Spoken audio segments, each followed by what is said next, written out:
I could Oh, try. Oh, oh, there it is. yeah. Don't even It tell me was you the had thing. something slid over there. I knew. See, that's why I married her. Yeah, That's funny. just for that right now. Exactly. This was 28 years later, whatever it Holy is. crap. That's awesome. 1998. Is my lighting okay? Yeah, you're perfect. It's fine.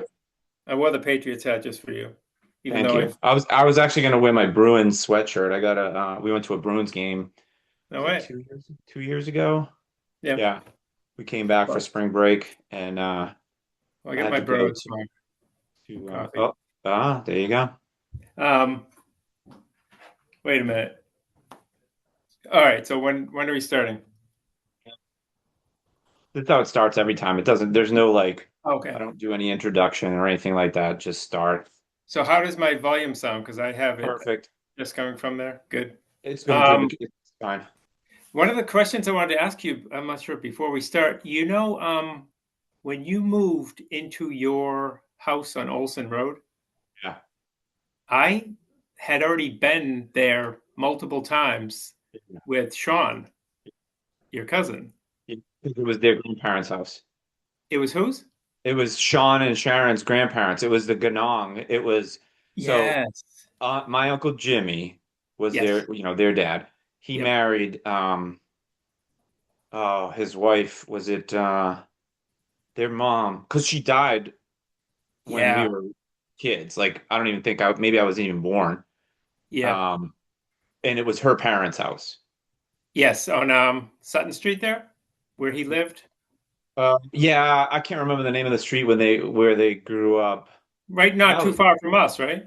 yeah, no, not far at all. It was Yeah. like I can't even describe it, but like I guess if you were to go down and Beckett Street.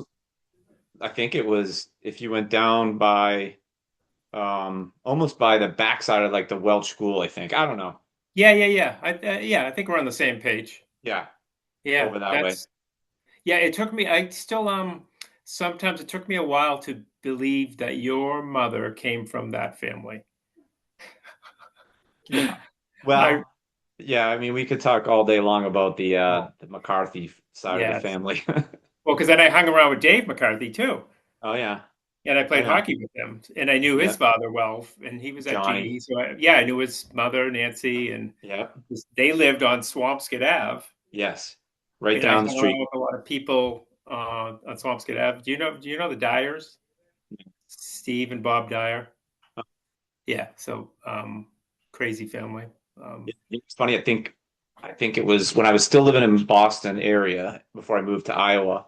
I think Mike and Matt said Lori Brigley lived on Swampscott Ave. Oh, Like in really? the, I think so.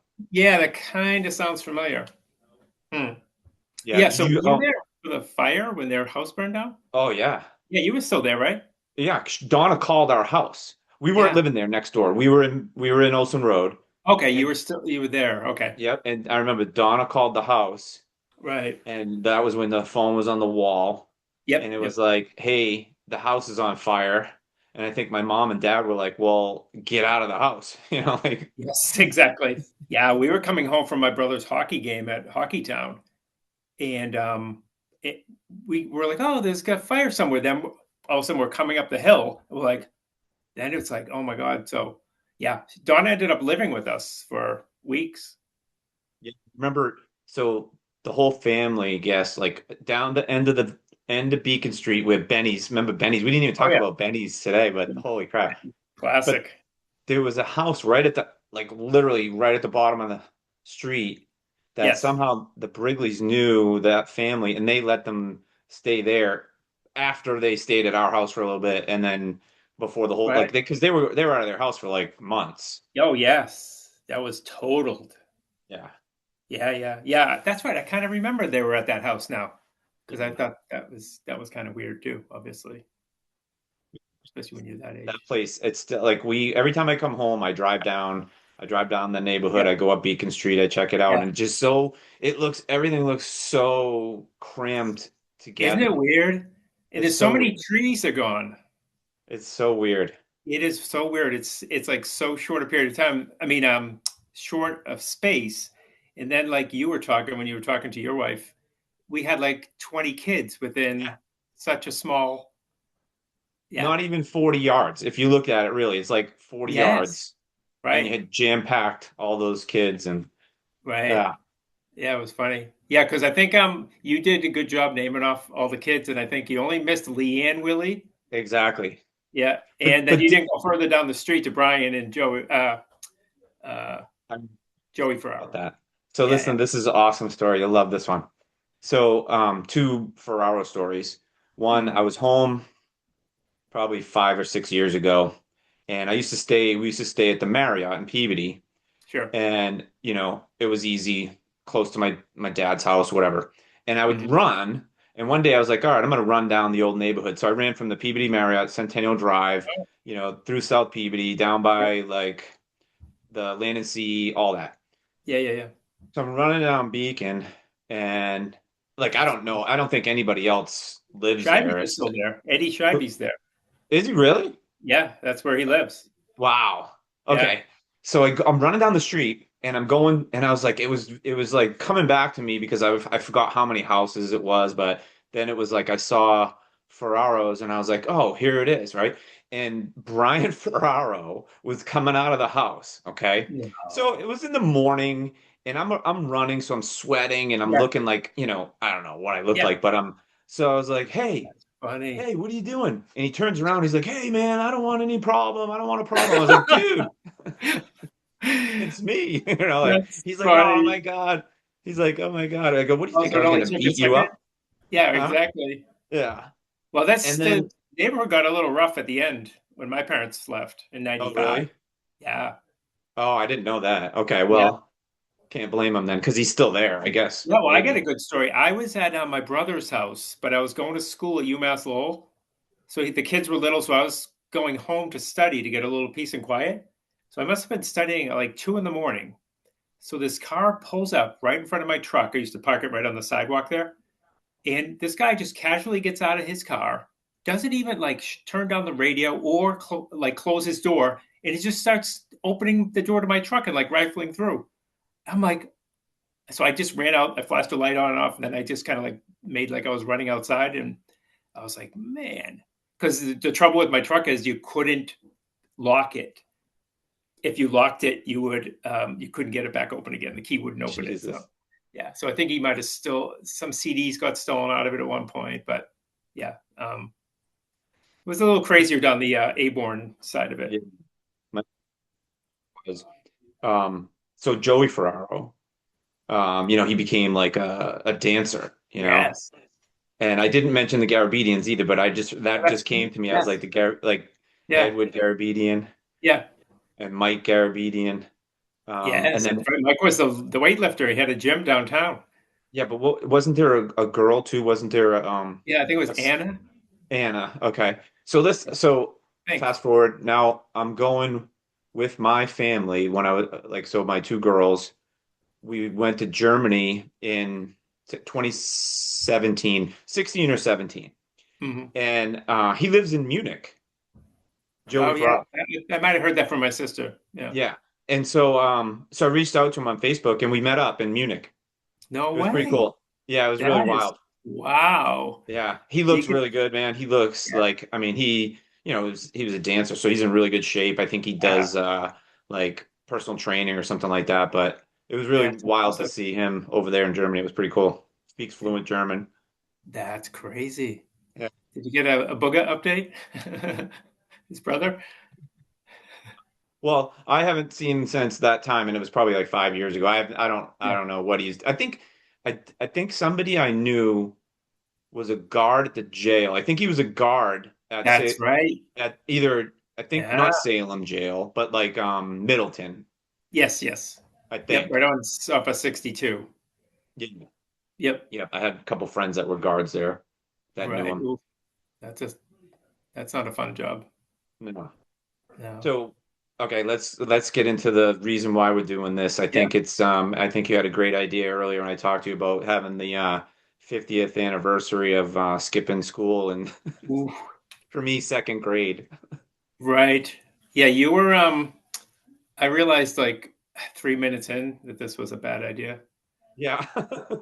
And I figured you were, if one of us was going to crack, it was going to be you, being like 7 years old. And um, I was kind of a shy kid, kind of a little bit scared. Yeah, I would love to go back in time and know what was like what we were thinking and how split of a decision it was. Like Um, I said, it wasn't mine because I mean, you just said it. I'm freaking 7 years old, going, second grade. right. Um, and it was me, you, Mike, and then we walked to Louis Antonio's house. And I don't know how that even he got involved in that. I don't But remember that much. Do you remember? yeah, The first I part I remember remember is we walked towards Witchcraft Heights yeah, School. that was after, but remember, so we were supposed so let's how dumb it was. And this is what I Yeah, remember, and we talked about this earlier, but I yeah, just remember like nobody had a watch.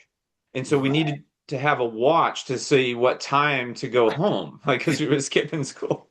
2:30.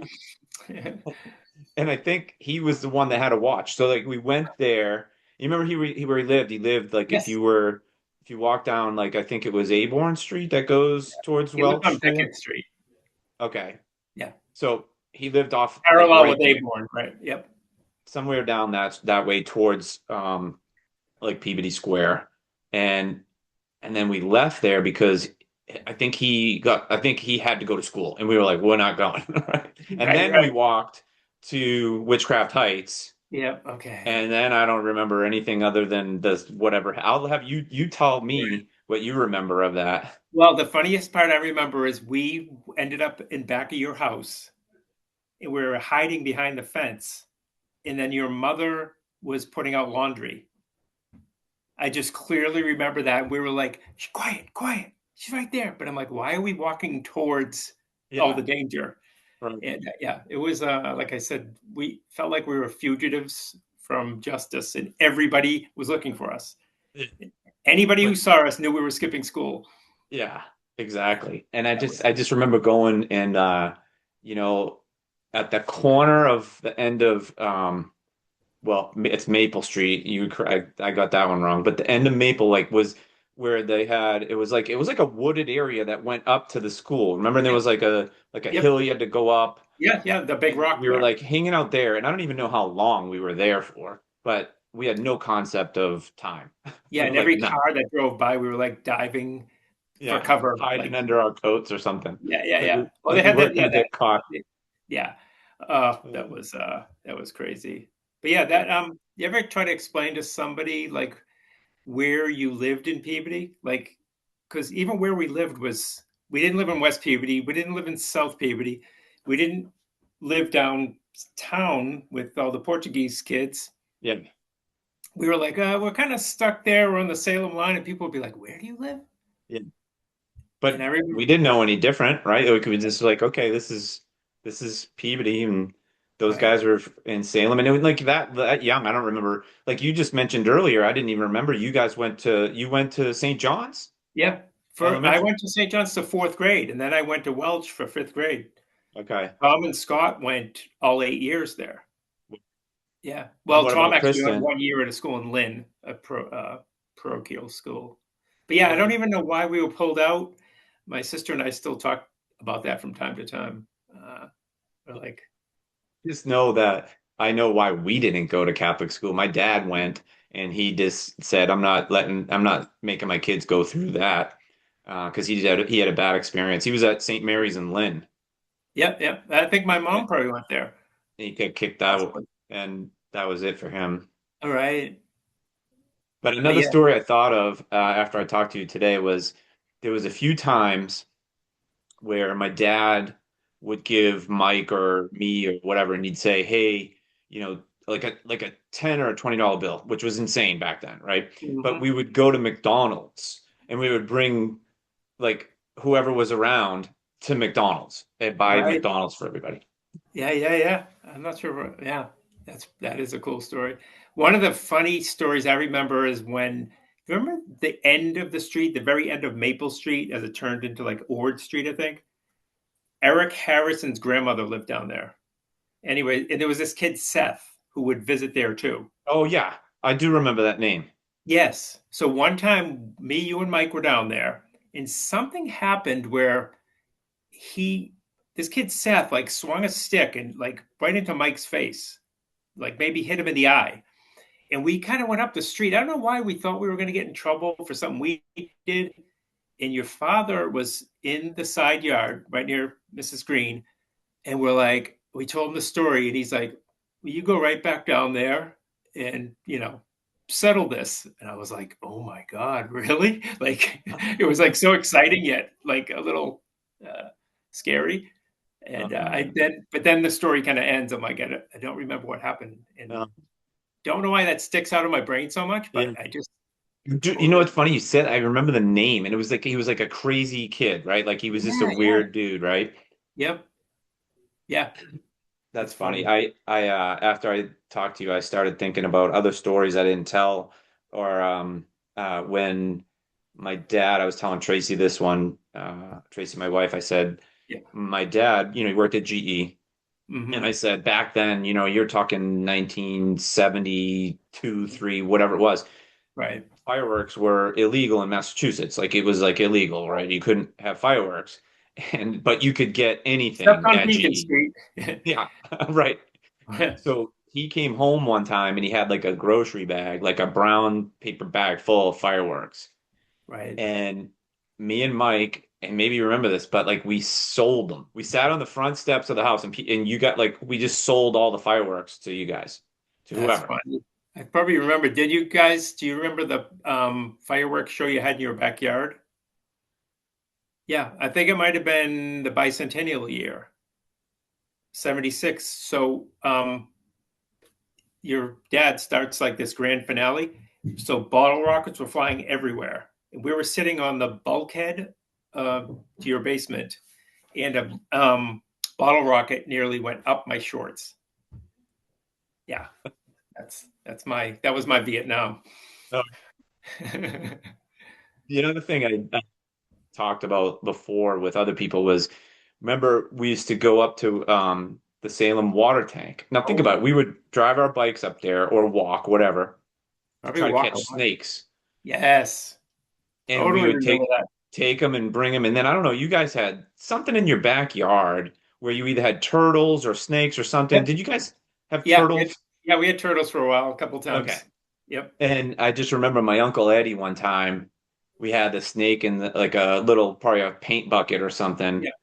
And he just grabbed it and just went like, just like snapped it. And, the thing died right there. Like, I'm like, what? That was traumatizing. Yeah. Yeah, I Garden remember. snakes. I totally remember going up there to the water tower. Yeah, we I caught snakes and I would have them in a bucket. One time I had like eight of them. And then I lifted the lid off one day and like all eight, like it was like Raiders of the Lost Ark. They were like Oh, up looking at me and they all like opened their mouths at the same time. I was like, oh, yeah. uh, should be feeding these guys something, but I'm not sure what snakes actually eat. And but oh my God. Yeah. Oh my God, I remember Ed. I remember your Uncle Mike used to play street hockey with us. Did he really? Yep. He used to come out and play street hockey with us. He was a character. I couldn't believe all those like Ed and Jim and Mike were even related. Yeah. Because Well, until the house burned down, I think Jimmy and Eddie still lived in the attic of the house. right, yes. Yep. I remember Jim with that old truck he used to have. He used to have this old truck, and one time it was might have slipped out of park. I have this memory I of him remember. Oh, yeah, no. Right chasing it across towards Peter Christ's house. Peter Chris's lawn. That was like a big deal. I remember that now. No, me, Mike, and Sean were in there fucking around, and I Yeah. think someone kicked as a standard, and he kicked it out of gear, and it rolled. Oh, is that what it was? Yeah. Right, right. Yeah. I don't know why that's another memory that just sticks in my mind. That was like, oh my God, so Thing that's scary. funny about that is that was in front of the Brigley's, and then it just rolled across, went on his lawn, and that guy Yes, probably had a heart attack. And I don't even know what happened after that, but I'm sure we got in trouble. I know. But Isn't that funny another, how stories end? Sometimes you're like, how come I can't remember past this yeah, line? It's yeah, funny how it happens. because it's probably we're blocking out all of the negativity that like getting like smacked around, Right. Yeah. like Yeah. getting beat or hit. or your hair pulled or something. Exactly. That's Oh funny. man. But yeah, I was going to talk about because you talked about with your wife all the play that was going on our street, all the games we played, and of course, I think I was talking to Kristen about it or telling my wife about it. Foursquare Oh yeah. was a classic out front because once you got in square number four and you were in that serving little area, you Yeah. controlled the game, Oh yeah. and so many great memories of that of just playing. And I think But do that's you the remember theme. Yeah, go ahead. did we draw the Foursquare with chalk or something Yep, like yep. that? Yeah, we Okay. chalk every time. I think we talked about doing it with paint, Yeah. um, like people do with like pickleball now. They do these things in their driveway, but I'm not sure if they did one in front of the Scheibe's house. If they did like a more permanent one, but we had the best games in front of our house, right up Yeah. there. And like I said, you look back now and you go there and you're like, the street is so small. Right. It's so narrow and so small, and you're like, man, we had 20 kid, like a lot of kids just running around playing. And Yeah. then street hockey, I mean, think about it. Like your driveway wasn't big. No, we'd have And one net at the corner of our house and one at the corner of Peter Chris' house. So think of how many, how many times the ball went down Wagner Street yeah. Oh yeah. or right down Beacon Street to the hill. So Yeah. of course, I always when my brothers were playing, I always had to chase the ball, Yeah. but I enjoyed it because I wanted to show them like how fast I was and stuff, so how fast I could get it back. But yeah, we used to have the wet tennis ball marks all over our house because we had the brown house with when we were shooting that ball off the house when it was wet out or something. Remember having to clean those off. Funny if you can remember what your house looked like or your bedroom or whatever, but I remember not a lot of times where we went into your house for whatever reason. Mm, And I just remember your dad like sitting there watching a Red Sox game. This is the memory I have of like the that's funny. TV on watching the Yeah, Red Sox, and I was just like, oh man, this is pretty cool. Or the Bruins yeah. or whatever it was. It was like only a Probably few Red Sox. times that we Yeah, were yeah. ever in the house. Well, it's funny because we never went in the house. We were always out. Yeah. I remember they used to have to say I have to stay in the house for when I went in for supper. Um, it had to be like 3 minutes or something like that. You have to digest. I would go in and eat, and then okay, we got to get back out. But I was thinking about that today, as far as how you are as a kid, where you're not like we weren't concerned what half the time what day it was, what time it was. You were just absorbed in play, which made me think of where your mind goes when you're doing either a marathon or an ultra marathon. The worst, as you know, the worst thing is your thoughts. Because your thoughts, I'm sure in Leadville, right? Especially did that first 50 miles. Why am I doing this? Like Self-doubt. you could bail at any point. Yeah. What keep in that thing of like what keeps you going? It's like you're battling those thoughts that are creating nothing but doubt. And Yeah.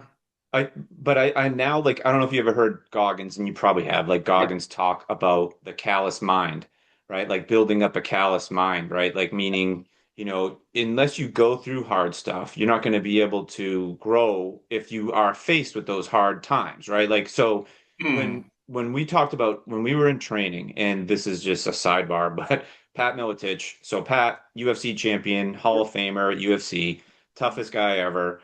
But and I thought mentally, this guy's he's got to be all there. He's mentally like he's a world champ. He trained 11 world champions. This guy's yes, solid, yeah. this I and know a that. little bit of But his history. Yeah. yeah, but when we would train, he would quit so many times and not really learn how to not quit in training, because if you're Mm, training and you're quitting, that's just gonna happen in your right. race. There's just no way around it. So I just remember, like, even like you said earlier about getting faster, it stuck with me as a kid, like wanting to be fast as you guys, like as the older Mhm, kids. And like that, right. either you have that or you don't, I think, Right. right? You either want to get Totally. faster or you're going to Right. be like, oh, these guys are just faster. I'm just going to be a slob or whatever. But I feel like Right. that's the stuff that I just kept doing throughout the rest of my life. Yeah. Yeah. That what I'm always interested. What is it that's in you that is driving you? Is it, Yeah, I mean, I think there's a lot of, I mean, fear can drive people, right? Necessity can drive people. Um, approval? and yeah, I mean, I think you just and you have to learn to deal with that adversity versus like again quitting or just giving up. That's something I tried to teach my two daughters was look, you want to, and then I think my dad taught us, he didn't teach us how to play sports, but what he Hmm. did teach us was if you're going to play, you Hmm. can't quit, right? Like if you signed up for Right. baseball, you're playing the whole year. I don't care if you don't see the field, you're going to Right. practice and you're going to, go, right? So teaching kids that lesson versus today where, Yeah. I feel like parents were became afraid to say no to kids. They didn't teach them these basic rules of look, this is not an easy life. Like life is pretty hard and you got to get Hmm. familiar with being faced with adversity, controversy, whatever. Because if you don't teach them that, look what Right. happens. They just like can't handle it. Right. Yeah. Well, we also, because my story is kind of unique, we put so much emphasis on those high school years as far as sports goes. And that was my period of time where I had the least amount of interest in doing anything, even hockey. Huh. I don't know if it was because it was a time in Peabody hockey where we just got through all this great talent that was there in the early 80s, and I graduated in 83. And then it felt like my year, I didn't like playing with the kids I played with because I knew some of them from youth hockey. They had a new coach. Their coach for 20 something years had just retired. And I just was like so down on hockey. And then for me, sports reemerged when I was like 19 ish. That's when I got into playing hockey again. So I'm not sure if do you know how much hockey I played? Oh, so I was going to ask you, this is what I was going to ask you to like go to the beginning of it and say, look, so we talked earlier about perspective of like what my memories were growing up on Beacon Street and what yours were. And then, like with your older brothers and your parents and your sister. And it's like, okay, so what I wanted to find out, because I had heard, like you said, years later, maybe when I was, shoot, probably early 20s. Hmm. I think it was Barbara Briley mentioned something about you guys biking like across the United States or some Yeah, crazy bike ride. And I was like, yeah. oh, wow. Kristen rode across the country for the American Lung Association in Okay. 1988. Okay. But I had started racing. Um, First, I started mountain biking, Okay. and then I was on a cycling team for a couple of years. So let's And rewind yeah, to yeah, growing up and like I know Scott and Tommy, they played hockey too, right? Or did yep, they? I don't know. What was yeah. it? One of them a goalie? Was Scott a goalie? Tom was the star goalie, Okay. and led him into the garden his junior year. And Scott was a hockey player. He was a good hockey player, but he was an excellent golfer. Okay. He was I like one didn't of the know top that. guys on the golf team. And he at one point I don't remember the score exactly. Do you remember Salem Municipal Golf Course? Oh, yeah. Yeah, 9-hole course. Yeah. And I think par there was 35. And I think when he was like 16 years old, he shot like a 31 there. It was like, so him and Eddie Scheibe used to take their bikes, to grab a couple clubs and take their bikes down after it was closed and then golf till dark in the summer. And yeah, so they were both really good golfers. And I think he got into it because of Eddie Scheibe, because Mr. Scheibe belonged to the Salem Country Club. Okay. But they would go there sometimes. But, Yeah. but yeah, so that was So another then side. what sports did you play? Baseball and Yeah, basketball? I got into baseball because of Eddie Scheibe. Okay. He Yeah, was a so pitcher, wasn't he? yeah, he was good. He went to Eckerd College in Florida, which is like a big baseball school in Florida. So and I think he might have. I'm not sure if he was drafted, but he close to being drafted. But he developed arm problems. But oh my god, he could throw heat. Because I was like a little league catcher when I first started off, I and do every once remember in a that while now. I yeah, remember that. he would throw. You know how I became a catcher? Remember Rob Tuttle? Yeah. Rob Tuttle was cleaning out his car one morning, or on a Saturday morning. He threw me a catcher's mitt and said, "Here, you want this?" And this thing was broken in so good. So I was the only kid at like 10 years old who could like catch a ball and catch pop-ups because I had such a broken in catcher's mitt. Right. Yeah, it was so Isn't that fun. crazy? That's crazy how things like that happen. I know it. Yeah, that was a crazy family. I know. I forgot. I didn't forget about them. I just remember the thing about the Tuttles I remember was that they had ceramics at their Yes. in that Yeah, garage. we used to take classes there. Really? Yes, the whole neighborhood did.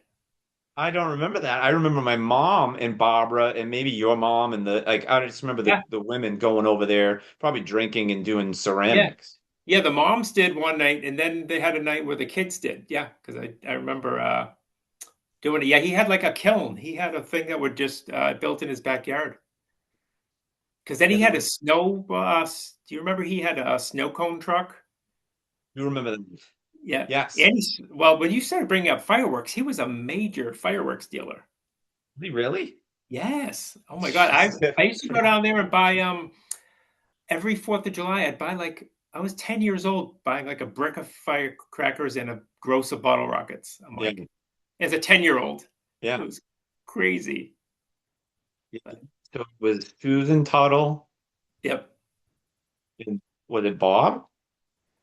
Yeah, Rob Tuttle. Yep. And And her was boyfriend, that it? Susan. Just those two? Yeah, Susan's boyfriend was his name was Scott Delp, and his brother was in the group Boston, Brad Delp. Yeah. I Yeah. think I remember the name Delp. Yep. Oh, really? So her boyfriend's brother was the Either brother or guitar. cousin. Maybe it was cousin, but yeah, it was like, oh my God, he's in Boston. It was like Yeah. it's a big deal Brad for a Delp, is small that his town. name? Yeah, Scott Delp, I think. That's funny. Didn't But she one time, this is another memory that's just keep popping up. Didn't she have like a pet skunk or something? oh my God, that's You remember right. that? I kind of do. I I think think she had that a was pet skunk. yes, I know, right. That is funny. I just don't remember how old anyone was, right? Like, I mean, Yeah, if like I said in my thing, I think between me and Donnie, I think we were the youngest. yeah, Besides the girl, like besides the Willies or like Leanne Scheibe, but yeah. other than that, I think we were the youngest. And like, I don't know, when you talk about Eddie and your brother Tom, how much older are they than you? Scott's 5 years older, and Tom is 6 years older. So I think Eddie Scheibe's 4 years older than me because he's a year before Scott. So Didn't yeah, I growing up, see? yeah, Tom and Didn't I Scott were see? like so much older to Kristen and I. Where they were like another layer to get through as kids. Like, oh boy, like they were tormenting us what you didn't see. I also remember your house. Like, did it have a garage like that was like down the hill part, like on the right? Oh, a shed. A Yep. shed. Yeah, my Okay. dad built the shed. Okay. And then you guys had cats, I remember, I think. Right? Did Yep. Kristen Yep. have Always had a cat. cats? Yeah, we always Did had you a guys cat. always We had still have. cats? Yeah. Yeah, we cat now. And Yeah. then I think the other thing was, remember the Dugars had that dog, Yes. Oh, and that's right. he used to like, Snoopy. yeah, he Yeah. used to get his he used to like chase the cars and try to bite the cars Yeah. going by. Yeah. We had a lot of dogs on our street too. Yeah. And then remember that back then, dogs, they were just running Yes. around, no leash, Oh, not yes. behind fences and chained up and blah blah blah. I was Yeah. like, I remember fearing from some of these dogs that were probably shouldn't have been outside by themselves. Right. Well, coming up our hill from coming up Beacon Street from Aborn, there was always dogs on that corner that would chase you. Yeah, you have to Yeah, run for your life. exactly. Or yeah, if you're on a bike, you just try to. Well, going uphill was hard to outrun it on a bike. But yeah, there's no leash law. And then every once in a while, dogs from a different neighborhood would come, and there'd be like a Yeah, dog fight. You'd be yeah. like, oh my God. But and then everyone didn't quite clean up after their dogs in those days. All right, go. Let's go back. So you played baseball. I remember that now. You were a catcher, and then hockey was your guys. Like that was the thing for your family, right? Like hockey Yeah. was did in golf or whatever, right? So Yeah. now when you went to St. John's and then you go to Well, Welch, and now you're at Higgins. So yeah. then you went to the Higgins, and they had hockey though, right? Like they Yeah. had sports. Yeah. We lost to them. I didn't realize it was lost so much Two soon years. after because I Yeah, played Higgins hockey. Junior high hockey was a big deal. I know. I remember. And the So was biggest, football. It was a big deal. yeah, the biggest game of the year was Higgins versus Kennedy Yeah. because these are all the kids that you played with. And the stands are full of the parents who all knew each other. But that rivalry was huge. And Yeah. yeah, So we didn't lose. then you weren't in Higgins when it got combined then. You were gone. No, when you told that story too, I was like, wow. Yeah, we were Yeah. there for the Vogue food fights and oh, yeah. The Vogue fights. And then remember, was it the Rocks? The That area that was called like the oh Rocks or yes, whatever that yes, was yes. Yep. the Yeah. Rocks, something like that. Yeah, I That's didn't where the go kids down used there, to but go and smoke. exactly, right. Or if there would be fights after school. Remember there was like fights, Oh yeah. and you'd be like, oh my God, yeah. It Yeah, was that a place was horrible, Higgins. well, I mean, it was probably when you were there, it was probably pretty good in terms of like not just being like less kids, but Yeah. yeah, the Vogue, the Vogue, that was so messed up that the Vogue was in our junior high. Like, Yes, it was yeah, uh, it was like out of a movie. yeah, But yeah, I can't imagine it being that crowded when you combine both junior high schools. That's insane. it was Yeah. insane. I mean, just trying to go from class to class Yep. was there's just 1,000 kids. I mean, it had to be. I don't know how many. So if it's seventh and eighth grade, and you had how many elementary schools fed into it? 12, Oh maybe yeah. at That's least. yes. That's a Right. lot of Yeah. kids. Yeah. And it Yeah. was not a good mix. Like you said, it was the rivalry. It would be like having the Red Sox Yankees go Yeah. and playing in the same dugout or Right. whatever. Yeah. Yeah. Because the South Peabody kids and West Peabody kids, you could not get any different. Yeah. Um, yeah, it was crazy. But yeah, so when I was a junior in high school, um, some kid asked me if I wanted to play street hockey. It was called deck hockey Oh at yeah. Hockey Town. Yep. You ever play up there? You ever know Oh yeah. anybody? Yeah, Oh, I loved it. upstairs. That was my favorite. Those years of playing, we were the Peabody Flyers, and it was when I was in seventh and eighth grade, and it was and then into ninth. It was awesome. I loved it. It was awesome. My dad used to drive me up there, the second Right. floor at Hockey Yeah. Town, Yep. the I Milik didn't. pads, and oh Oh yeah. yeah, I loved Yeah. it. So I didn't realize you played. That's Oh so yeah. cool. Yeah. So we formed a team when I was like a junior, but I wasn't totally into it, and I didn't go to every game if I had something else to do. But so then we were playing, and I think the next year we took it more seriously. We had a team called the Peabody Warriors. Okay. Is one of the best teams to ever play up there. Yeah, we well, I'm not sure if you know how it was run. In about 84 ish, they required you to get like you had to get an ID to play in the Oh league yeah, now I have it. I because still have it. yeah, because see what happened before is like if we had a game and you wanted to like kill this team, you'd bring kids off the street just to beat people up. Yeah. We played this game against Chelsea, and it was like Slapshot the movie. I was standing there as a kind of a scared like 16-year-old kid watching these like grown men just punching at each other. Yeah. Going that I almost didn't play after that. I'm like, this is ridiculous. It was But then, brutal. oh my god, yeah, it was so bad. So we Talk were about playing in wiffle talk about ball. having to be in good shape though. I Oh mean, yes, from like because center ice or the center line was yep, offside, right? Remember, it was yep, like yep. Half you rink. had to running back and forth. Yep, yeah, that was my game. Just playing center and just harassing everybody. So yeah, so we were playing in a wiffle ball tournament that Keith Levitt was putting on at Emerson Park. So there was teams from Lynn, Revere, everywhere, and in between games, me and Randy Smith, I'm not sure if you know who he is. He graduated in '82.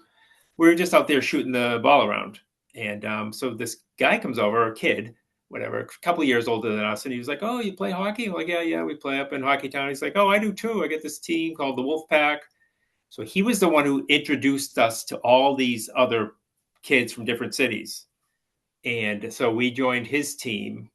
And then from there, we kind of improved our team every year, got rid of some of the weak links. And that's how we became like just one of the best teams up there because every night of the week was a league. Yeah. We And played Saturday too, I think. yeah, so, and then there was Division One, Division Two, and Division Three. So we were in Division One, and at the end of the year would be, we played on Monday nights. So you'd have a playoff, 8 teams in the playoffs to see who was the Monday night champs. So then each night of the week had a champion.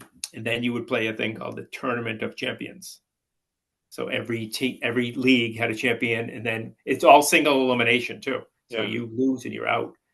So we won the whole Tournament of Champions like 3 times. Uh, and then there was other teams like, so at one point I played between ice hockey and deck hockey. I was 6 nights a week. I was playing hockey. That's a lot. Yeah, played in ice hockey leagues in Salem State, at Pingree. Then we played in Peabody. We had some pickup hours. Just uh, the state police had the hour at 1 o'clock on Sunday afternoon, and we started off as a group to like keep them sharp. So then this hour on Sundays at Peabody at 1 o'clock got this reputation. Like everyone wanted to play. There was a waiting list. It was just really good hockey. And so we did that probably for close to, I don't know, 10 years. Did you ever play at Twin Rinks? Yeah, well, we played in leagues there growing up. But yeah, all my hockey rinks are gone now. Yeah. So Remember, like, so when we moved to Brooksby Farm, it was probably right around the time when, so the Bruins, didn't they used to practice there every once in a while at who Twin Rinks? who practice there? The Bruins? Oh, I think they might have. They did. So like I remember just I Yeah, just remember so when remember when Nautilus like lifted the yeah, gym that yep, became like a big deal, and they took right, over Twin Rinks right, and right. they made it into Nautilus. It was just called Nautilus. Yes, yep. And Remember that. I remember so it was me, Bob Erzik, Dan Conley, Yep, Mike Burns, my brother. We joined, right? We joined there, and it was sure. like it was like a legit. They had like a smoothie bar, and they had racquetball, and became Yep. like a really nice club. But Yeah, yeah, I remember. I specifically remember we would play pickup basketball. They had a basketball court, and the Bruins, not all of them, but like Gord Kluzak, Keith Crowder, Ray Yes. Bork, Did Don Sweeney Randy go there? Don Sweeney, like Randy Burridge, they would come and play Yeah, pickup basketball with us. that's And it was funny. like, that was pretty cool. That was Yeah, really that's cool. very cool. So yeah, Going back to street hockey though, do yeah. you remember? I mean, you played at North at the Hockey Town. Do you remember how hard it was to get off the rink? Like, because the boards were Oh so yeah. high. It was Yes. like you had to like, it was Yep. like that high, and you jumped up. Yes. That was hard when you were tired to get off Right. the ice Yep. or rink I rather. know. Yeah, yeah. There were no doors. You just had to No. jump. That's Yep. funny you said that. Yeah, I have so many memories. Yeah, I played up there from probably for like 15 years. Jeez. Yeah. So we used to go to so like I was telling you before, we met some really good players. So then we found out. Do you ever see the rinks off of Route 2 in Leominster? But I think That are they was outside? yes. Yeah. As you're heading to Fitchburg on whatever Route 2. So that is like the street hockey. That's where like Milek, the company Milek was in Leominster Okay. that made the sticks and the pads and everything. So they would hold 3 tournaments a year there. The nationals, the internationals, and the Can Am, Canadian American. So they would have teams come uh, from Canada, from Long Island, Pennsylvania, uh, just anywhere kind of from the East Coast. And so pros came down, like Patrick Roy played there. Really? Yeah, he didn't play goalie; he played out. Yeah. Guys like Stefan LeBeau, who played on the Canadians in the early '90s. Sylvain Lefay, this guy's name. Yeah, so I would come home and tell people I was playing against like professionals, and they're like, "What?" Like Yeah. they couldn't believe it. So then we started going up to Quebec every year in Montreal.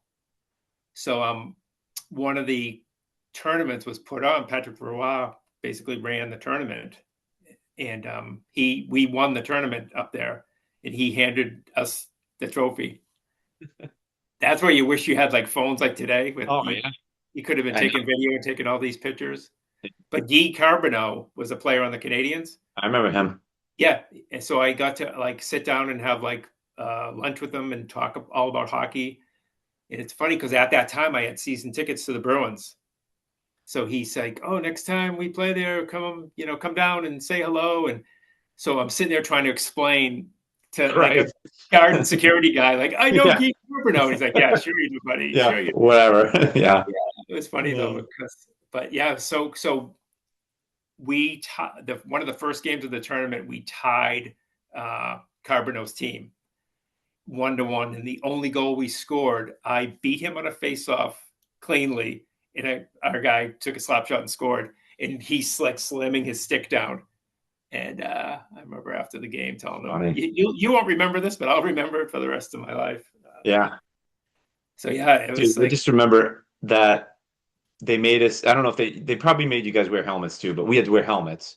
yeah. I No, don't you know if might you have been in guys, the junior league because yeah, we didn't have to wear helmets at all. and it wasn't like the first year, maybe it was like after, but anyway, I just remember like that ball. If you got hit with that, like remember you getting hit like in the ear with the ball, that ball, and it was like cold, right? So it wasn't always Yeah, like warm in there. It was cold because the ice rinks downstairs, and yep. that motherfucker that Oh, stung hard. oh yeah.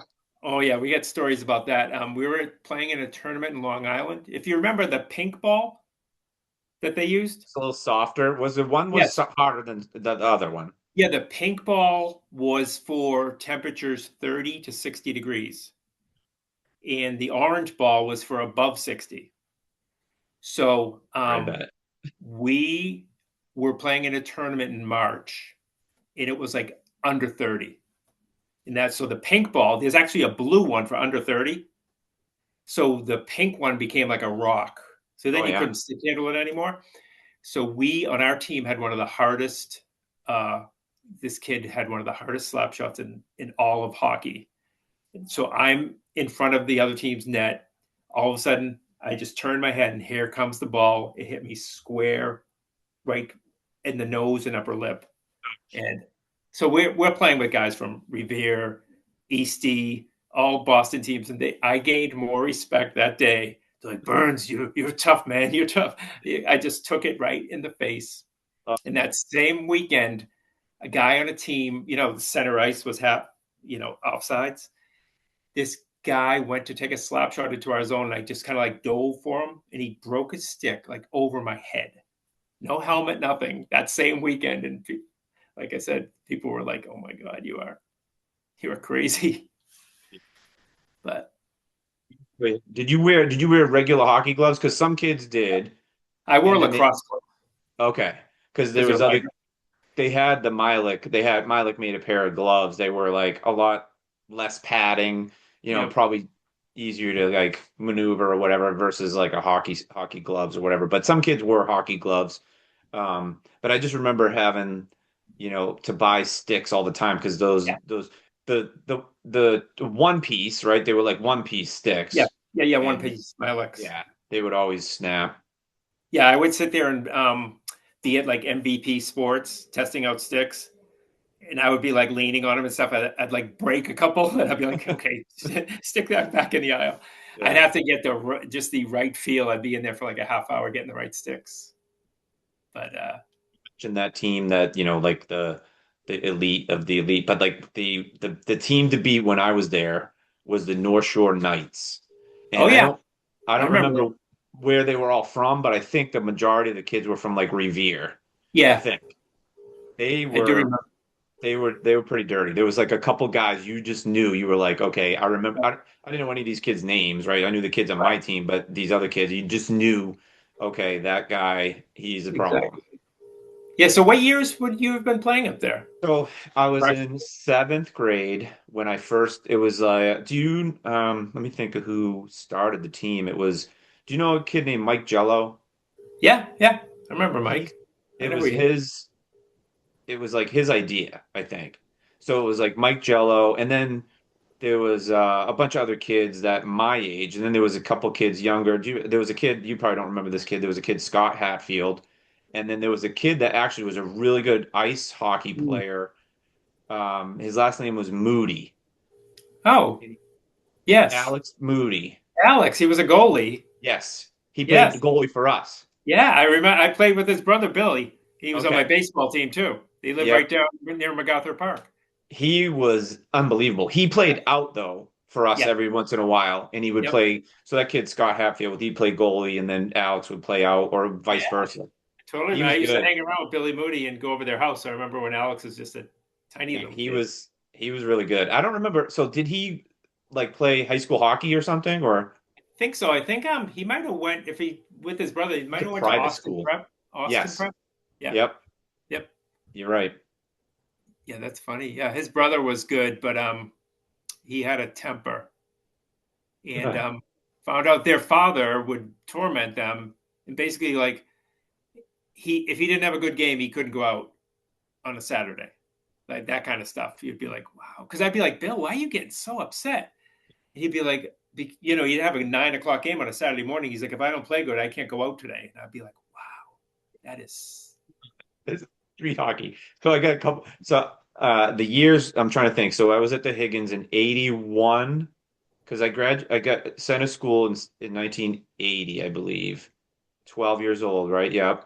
And then yep, so it would have been 81, 82, 83, maybe into 84. So those 3 or 4 years right there is when I was right. there. Yeah, so you were just exactly behind me because I got out of Higgins in 80 and was at the high school for 81, 82, and 83. So, It's when I played deck hockey. And now the other quick story I was going to tell you. So now I moved here. I moved to Iowa in 2011, mm, and they have a minor league hockey team. yeah, And there's one some of the good minor league dudes, hockey there. Yeah.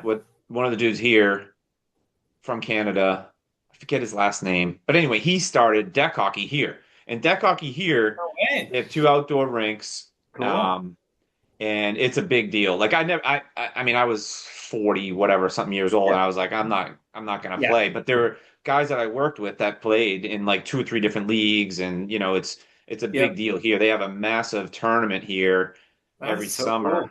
summer, where there'll be like there's a park, Crow Creek Park, and there'll be hundreds of tents set up for like vendors. It's a pretty big deal out here, the deck hockey.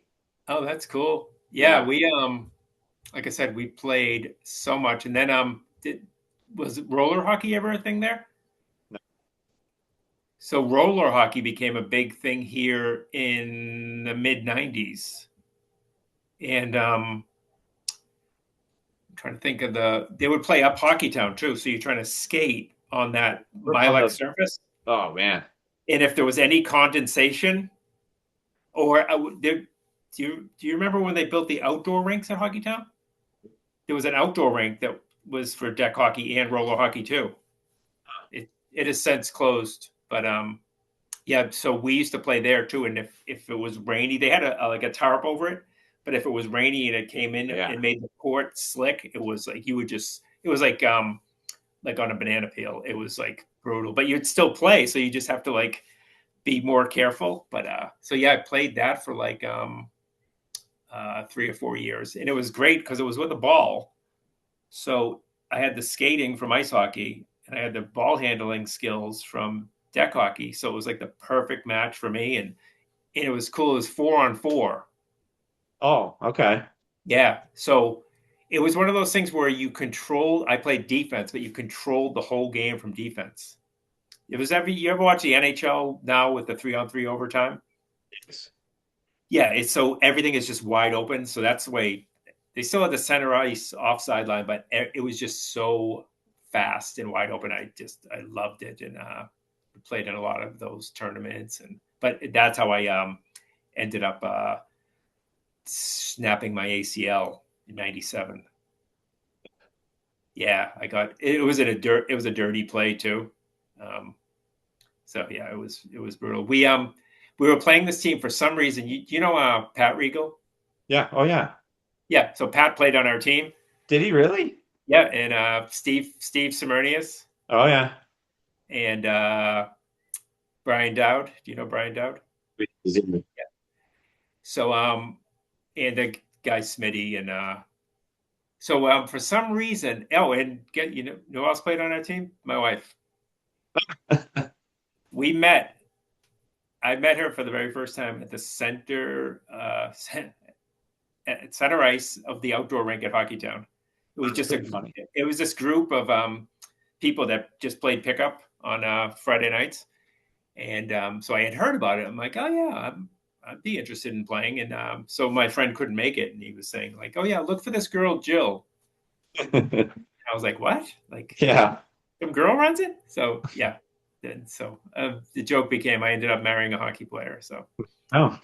So she was a feisty player. But anyway, so this one night, this team that we used to kill them all the time, but they were like talking stuff about beating us and whatever.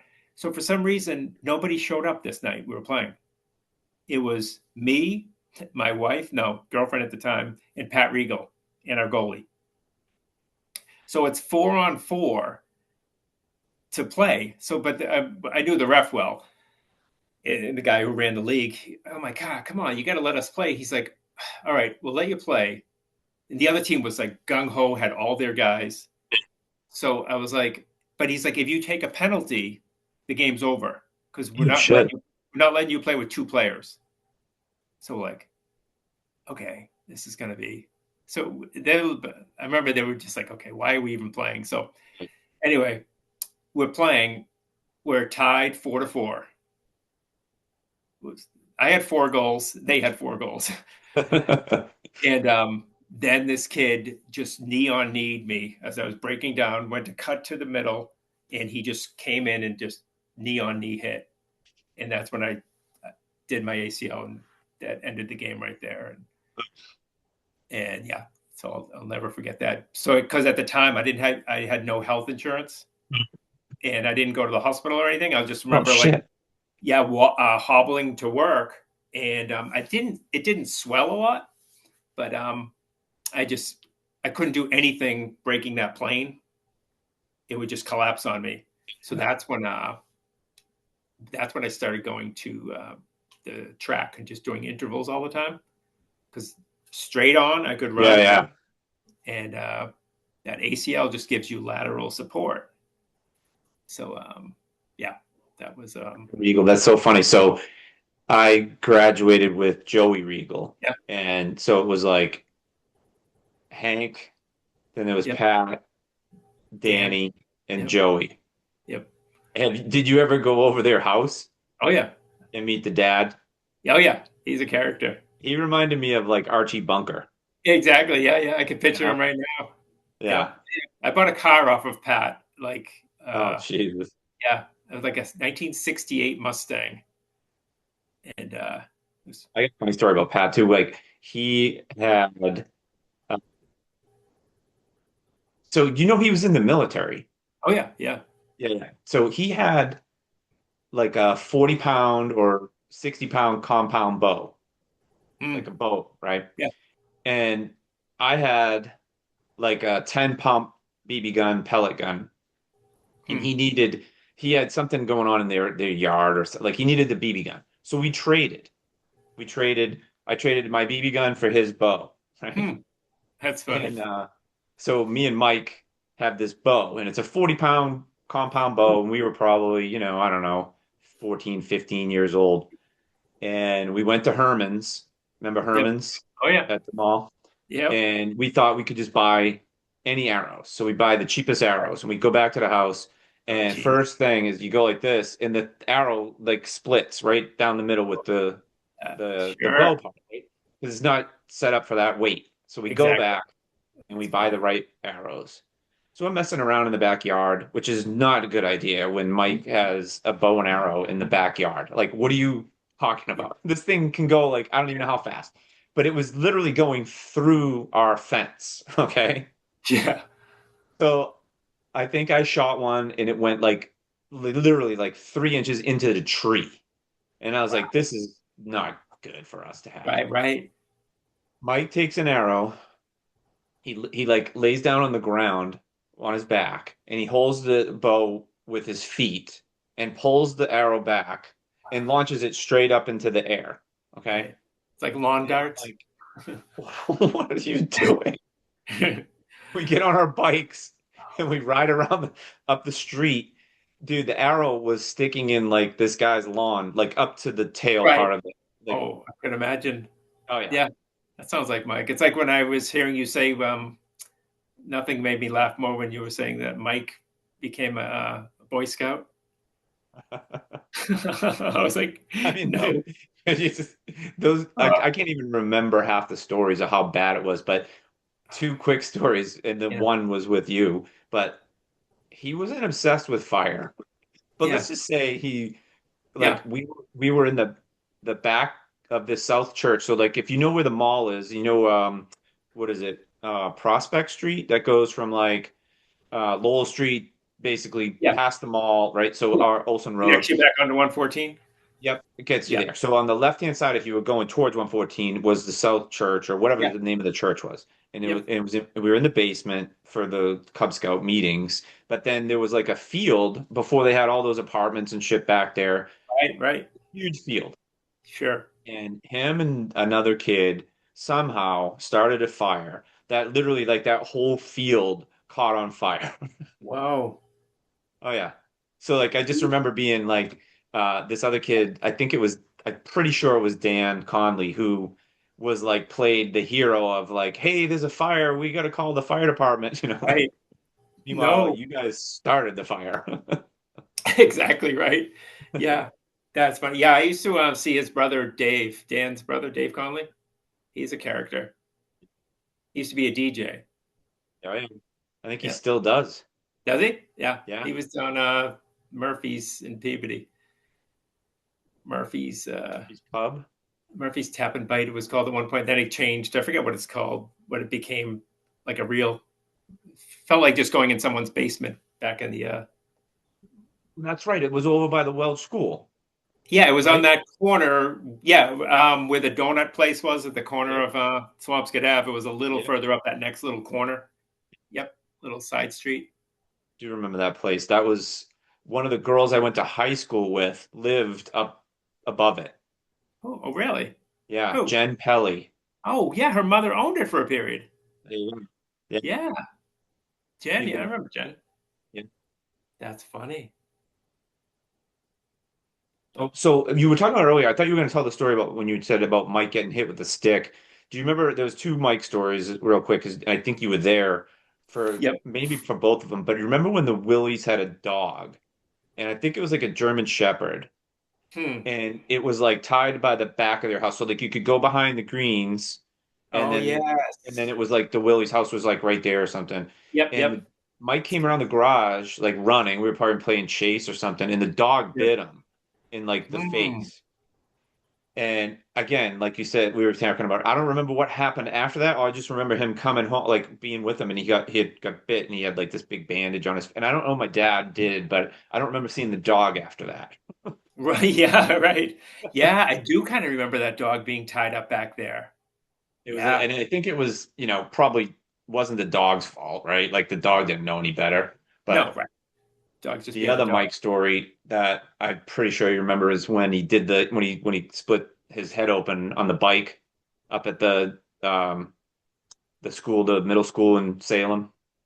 At the witchcraft school, or Yeah. Do you remember yeah, that? yeah. Um. Wow. No, I don't think I remember that So one. he was messing around with his bike. We rode up there, and maybe we weren't with you, but it was like all the kids went up there. We were driving around the bike, the Yeah. parking lot, Yep. doing stupid stuff, and he hit the wall. He hit a wall with his head, like his handlebars collapsed, and he hit his head Right. straight on, and just blood was like everywhere. Oh, And I remember being probably was scared, there. Oh yeah. what the hell's going on? And he took my bike and rode my bike home, and I ran. And I just remember my mom coming out and just losing it. Oh I mean, yeah. picture the kid just covered in blood. He got like 100 stitches. Ooh, Yeah, that is brutal. I know. Well, I broke my arm. I remember you guys were there riding no How hands did it down happen? Maple Street. Well, what we had earlier, remember we used to make little ramps and try to like jump them, like just have little jumps. So I guess the piece of wood had been taken down, but the piece of like the ramp part had been taken down, but there was still just a chunk of wood in the street. So it became a thing of a bunch of kids were going to ride their bikes. One were going to go down Lark Street and around, and some were going to go down Maple.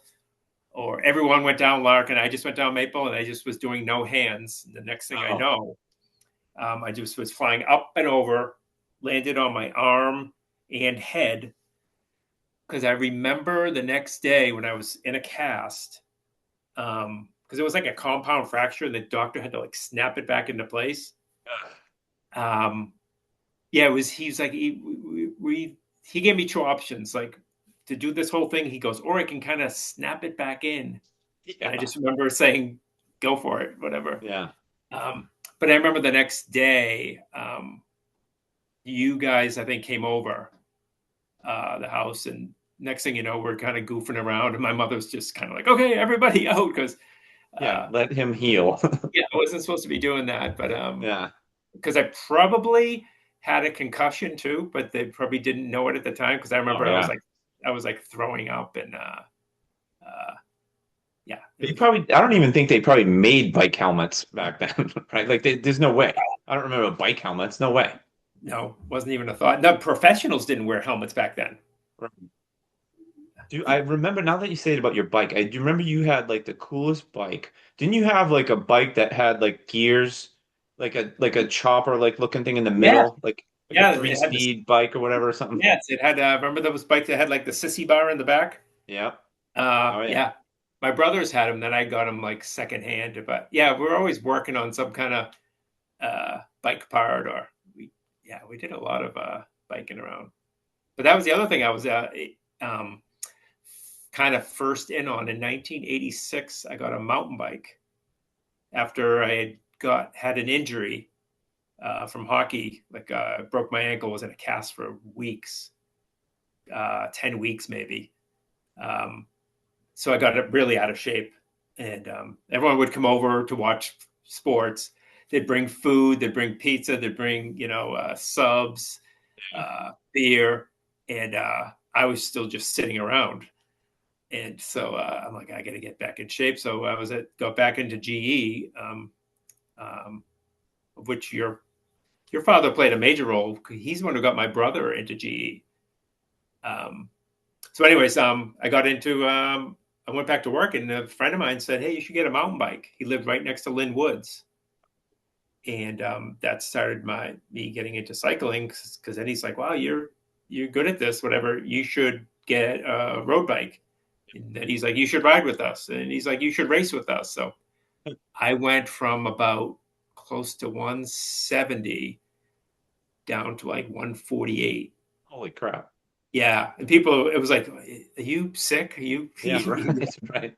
And I'm like, "No," because at the same time, I was still playing in all my hockey leagues, and people were like, "What is happening to you? You're getting smaller and smaller," which led to another injury because I tried to play the same way, but now I weighed under 150 pounds, Yeah. and I was playing in an ice hockey league, and it was a kind of a bad luck move. I went to kick the puck from my skate to my stick, so I was like bent over.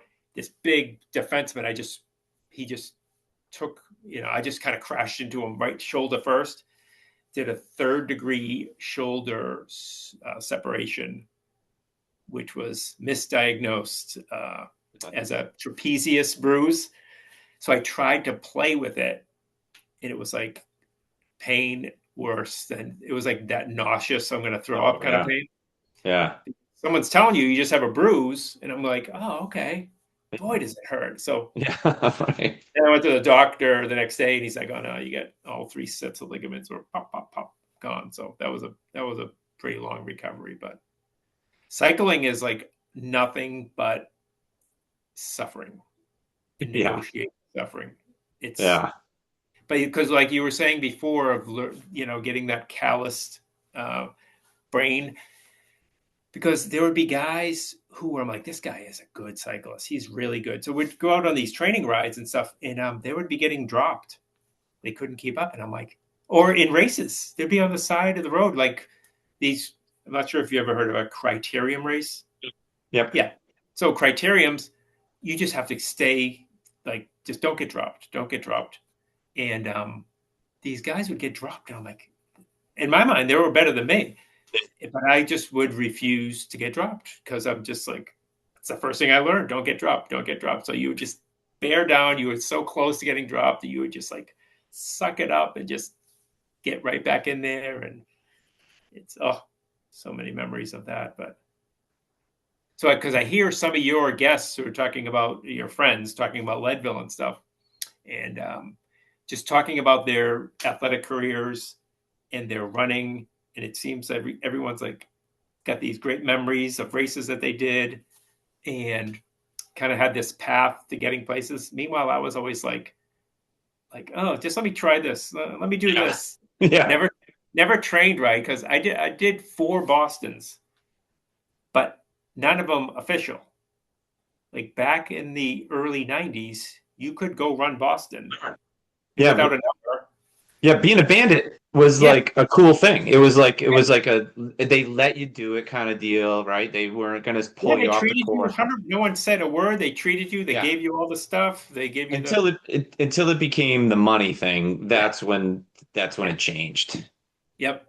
So the But I just first, remember, it's funny, like sorry to cut you off. I was just talking about the yeah, marathon. I was thinking about like because like my Uncle Mike was like a pretty good runner at one point, and he used to mm, train with all these kids in Peabody, that's and I right. think he ran like a sub 3 marathon. Really? Yeah. Wow.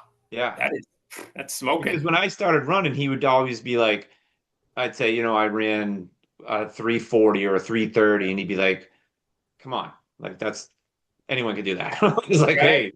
hey, that's Oh, a, that's a challenge for no. me. Yeah, that's you're still up at the pointy end if you're running under under 4. But yeah, so the first time I ever tried to qualify was at Keene State College, the Clarence DeMar Marathon. Oh yeah. Yeah, Clarence DeMar was a Yep. five-time Boston winner or whatever. Yep.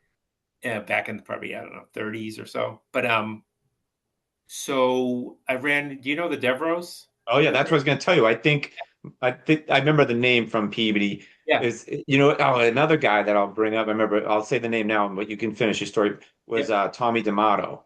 Oh yes, I used to Yeah. see him at all the races because he was good Yep. friends with the Devros too. Yeah. Yep, used to see him at the 10Ks. 10Ks used to be a big thing in the '80s. There used to be two big ones at say in down Salem near Pickering Wharf. The Heritage Days 10K, and there was this other Pickering Wharf 10K. It was a big race. So yeah, Deb Rose. so the Devros got me to do. Me and my brother did it, I think. So that we were on a bus together, and so they knew the course. So they're like, "Oh, it's a great course to qualify for Boston. It's flat, except they didn't." At the 20-mile mark, there's this hill, and when you're already tired, something that you might not think is a hill is like any change in elevation is changing your heart rate, and Oh yeah. yeah, so it was the wall for me, and I had missed one of my long runs, and you know how they say in training, wherever your biggest weakness is in training will be exposed on race day. Yeah. So I was on pace hitting 7:10s until the last 10K, added like an extra 6 minutes, and that was the last 10K was harder than the first 32K, Oh yeah. which is 30K. So I finished with 3:15, and it was brutal. It was like, that was painful, because I always say, there's people say, "Oh, have you run a marathon?" I'm like, there is a world of difference, as you know, between running a marathon and racing a marathon. Yes. racing a Yeah. marathon. So one of my best marathon stories is, um, again, I would know. You ever heard of Gill's Athletic Club out of Topsfield? That's the one that they would always have a bus going to Boston. So if you could get on that bus, you were in. So I'd been going to UMass Lowell and living at Tom's house in Andover. So I was biking to school on most days, and it was 12 and a half miles both ways to hilly Lowell. So getting a good workout there and then playing hockey. So the Saturday before the marathon, I ran, I think, like 6 miles. And I got done and said, "Oh, I'm ready for the marathon." So I got on the bus, having run 6 miles in the last year, and did the marathon in under, it's like 3:48 or something. And the next day, I could almost not walk. It was unbelievable. My hip flexor pain. And I had a paper due for one of my classes. It had to be under the door by like whatever, 4 o'clock. And I remember finishing the paper and my hips would just keep locking up. And it was so painful that I'd have to sit down. And then once I sat down, I couldn't stand back up. Yeah, right. So I'm in the hallway next to like these last set of double doors. And I'm like, oh, no one's around. Everyone's gone. So I'm on my stomach trying to get up the stairs. And this person just opens the double doors and looks at me like, you look like the most helpless person ever. And I just remember being like so embarrassed of being like, yeah, I just ran the Boston Marathon yesterday. And so, Funny you say that though. There is a definite difference between racing and running, without a doubt. And you know, if you were trained up, and that feeling would have been because you raced, right? Versus not trained and you yes. ran it, you know? Like yeah, there's been times where like I just remember early on, like I didn't even know what I was doing training. You know what I mean? Like Mm, I was wearing, basketball shorts and, cotton right. t-shirts and trying to figure out 100%. shoes and which socks and stuff like that. But it's funny that you mentioned the training with the Devros because I just remember like Tommy D'Amato, he obviously went to Peabody, I think, and then he was like lacrosse player too, right? Yeah. Wasn't he lacrosse, Yeah. right? He was a really good lacrosse player. Yeah, so I knew him from friends of mine from that played lacrosse, and they knew him, and then I knew this kid Mike Burns. Actually, he was Mike Yeah. Burns. So, did you know the Burns No, family? I got a cousin, Mike Burns, in Florida, but No, so it was like yeah, I Sandy, always knew of the Sammy. family. Yeah. Yeah. So Yeah. they went to and what's crazy is because they went to St. John's Elementary. Did they? My Yeah, sister might have known Sandy Burns. She might be her probably. class.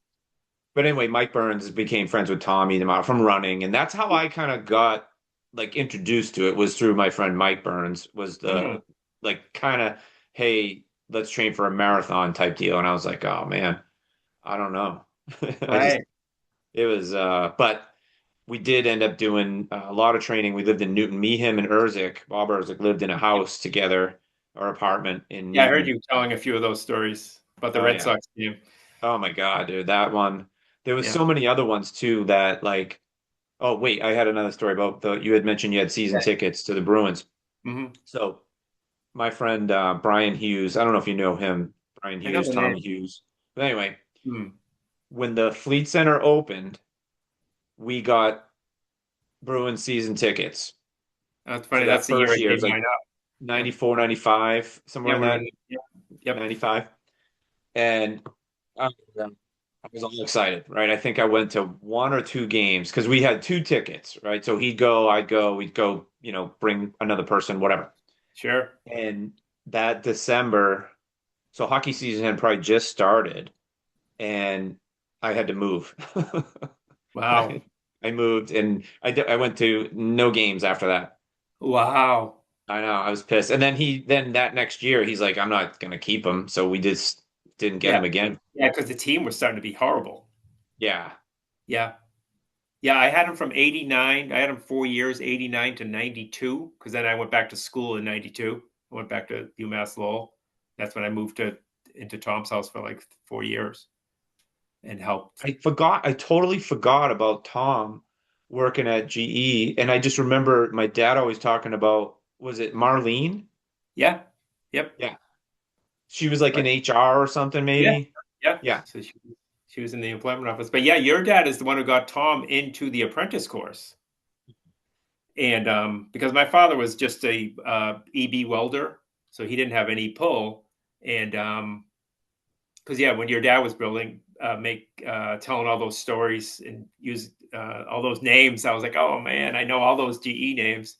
Yeah, because then he went over to Everett when your dad was in Everett, and then he came back because I went back to GE in '97. Did you? Really? Yeah, it was so weird. I got a call one day, and I thought it was like a crank call. Someone was calling up, like saying, "Oh yeah, we're looking for machinists," and I'm like, I'm kind of like playing along. I'm like, "Yeah, yeah, yeah, sure you are." And then next thing you know, I'm like, "This person's like real, like they're like." So I'm like, "Okay, okay." So then I asked Tom, I'm like, "Someone from GE called me." He goes, "Oh yeah, I told him you might be interested." And I'm like, I hadn't touched a machine in like 8 years. I Yeah. had no interest really, but then I started thinking of the money, and it was going to be in piecework too. It was like you're making $10 an hour more than someone two buildings over. So I went back, but I was there a week going, oh, why did I come back? Like Yeah. it was not the kind of life for me, which led me to think, well, how come you didn't get into GE earlier? Well, so when I graduated, um, not that I didn't want help, but I was like, all right, let me just, I mean, it was terrible. It Yeah. was 92. The economy Mm, was kind of shit. yeah. And I just like, I don't even know. Obviously I didn't have a resume, right? So I Yeah. started working at Sears over in Salem. They had a regional credit card center, like down by Mm, Pickering Wharf. yeah. Yeah. And so I started working there. And then I kind of talked a little bit about it on that podcast, but I was saying then my mom's friend had like a temp agency. So I was there at Sears for like maybe a year and a half. She Hmm. found this other job. Oh, this is another thing. I remember going there. This was 93 and having to take like a typing test to see how No many way. words that I could type per minute. Wow. Like that used to be a thing you put on your Yeah. resume, like, Sure. 150 words a minute or whatever. So I remember I did that, and she's like, "Oh, there's this collection role at this finance company," and then I went there and I did that for like 2 years. Then I said, "Hey, okay, I got a resume now," and then I was like, "Well, just see what you can do," type deal. And then that's when I moved to Connecticut. Right. Yeah. Yeah, and you're right though. The timing would not have been good as far as like back in the early '80s. I got in '85 when I was 19. Um, Everyone was like, "Oh, can you get me in as a floor sweeper, and then you can just work your Yeah. way up." Yeah. But that's funny. But yeah, I had one other funny training story. So I when I trained for a couple marathons, I did the Galloway program, which is like a bunch of 4 mile runs, 9 mile runs, and then the long run alternating with track work. And it was funny because I had never been on a track really. And I just fell in love with track running. I just would be like, it just lit up something in me. And I live a mile from Phillips Academy Okay. in Andover because I'm right on the North Andover line, right outside Merrimack College. Um, so I started after work when I'd get out of work, usually painting somewhere in Andover. I'd go over to the track and run 4 1 mile intervals just to kind of like get the stress of the day. But I figured out something too. Is like that's why I still can't believe you with Leadville having to do that 17-minute 52-second mile. Yeah. But I would be like, if I so I would go and I would run like 4 6-minute miles, and I did this for like 9 years. I would just go over there, not in the winter and stuff, but when the weather was good. But I loved training at threshold. Okay. It was enough to like I needed something to quiet my mind because if I'm running slow, and to this day, I still have the hardest time running at a slow pace. So, like when you go out on like, did you run today? Yeah. what do you do for a pace on like a normal run? Well, so a couple things about pace and a couple things about what your mind does. So most of the time on the long runs, I'm running with a group. And so when we're running with the group, it's just talking. We're talking the whole time. Yep, right. Um, but like I was totally anti headphones for the Yep, longest time, like for 30 years of running. Like I just never until like 2 years ago. yep. I started And listening to podcasts and I only put one ear in. I only put one ear in so I can hear yep, what's going on and they make different headphones and all that. So then I right. start listening to podcasts and then it literally Sure. like, okay, whatever. But going back to pace. So Mm, pace for me now has been like last summer, I wanted to take a break and then I started doing some more speed work. But I'm like you, I don't like track work. I hate mm, it. I know it's a necessity and I used to do it yep. when I was running fast marathons or whatever, but I just didn't like doing it. I would rather go long Yeah, and it's kind of funny. slow than do Right. sprints, you know? But so pace, I would vary. If I was doing three, I'd try to go 6:30s or whatever. Five, I'd be like, okay, take it easy, maybe run 8:30s. But any long run, I like when I was really training was like anything like above an 8 minute was like a no-no, right? Like we were like, hey, Yeah, we need to run fast. But now sure. it's just more about my heart rate.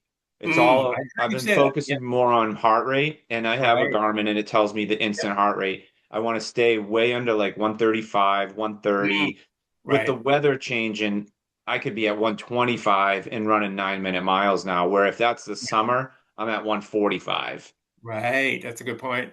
The other thing I'm doing is this stupid thing I thought of for that would be a good idea where I said, all right, I ran 3 miles 3 days in a row, Oh, 4 miles, yes. four, five, Yep. five. Now I'm on six. So today Right. it was 30 degrees when I got outside. And I just That's crazy. felt like it's weird. I used to be able to know what pace I was running when I was running fast. Like I'm Yep. running sevens. I know I am, right? Like, and Isn't it that would be crazy how you dead know? Yep. on, right? Now I just know dead on nines. Like Yep. that's what I have in my head. That's Yep. usually I'm like 9:05. Yep. And Yep. because I'm doing the streak, I don't want to get hurt. So I'm like, I don't Right. push the pace. Right. I gotta find a goal though. I gotta find a race to commit to. Yeah, that's funny you said that because um pace, that's what I like about running is your perceived your effort can be the same, but what used to be a 6 minute mile turns into a 7 minute mile, turns into an 8 minute mile. That's just going to happen. Yeah. But I used to the other thing I started what got me back into running a little bit more was I started going to a weekly 5K in Danvers. That's when you and I were talking. Yeah. We would talk about, or it's like your run on, yeah. I don't know Oh, if it right, was on right. Strava or Yeah, I used to put was it on it Facebook every once in a while. at Facebook. Yep. I'd go to Lynn Woods too.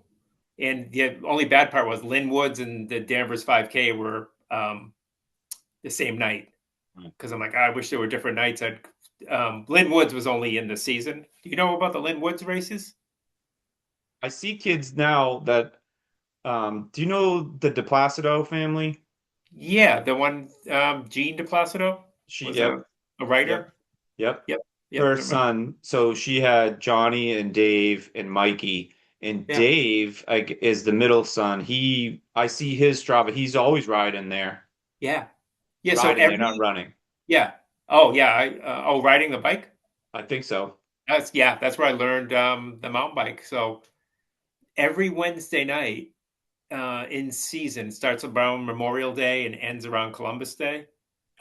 There is a organized run. There's a kids race, a short run, and a long run marked by the same people. It's like you're showing up to a race and everything's free. There's a donation place there, but there's bananas, there's cookies, there's water, and they've been doing this for over 50 years. Holy crap. Is that amazing? Yeah. Yeah, you'll go there every Wednesday and it's just absolutely packed. Like right in Linwoods, and there's some couple of good hills in there. Have you ever been in there? Oh, you should run in there sometime if you're home. Uh, Come back this way. But Yeah. yeah. So was crazy for me is I learned to mountain bike in there in like 1986, 87. So when I went back, to run there, all these memories were flooding in of all the mountain bike rides, all the suffering. So it was like, it was crazy. So, but that was the thing that made me like trail running, because I did not want to run on the streets anymore for some reason. I'd either go to the track, Yeah. or when I was in trail running, I'd go, check my Garmin at the end. And I'm like, I just ran for 55 minutes. And I'd be like, I would never want to run on the streets, but the woods is like Yeah. such a different feeling. I kind of love that. And we have Harold Parker right around here. I live a couple miles from Harold Parker State Forest, so we have some great trails. But I'm always trying to figure out. I want to do too much. I want to do some strength training. I want to do some circuit training. I want to do the bike. I want to do. Do you ever do an assault bike or Type thing. the fan? Yeah. Yeah.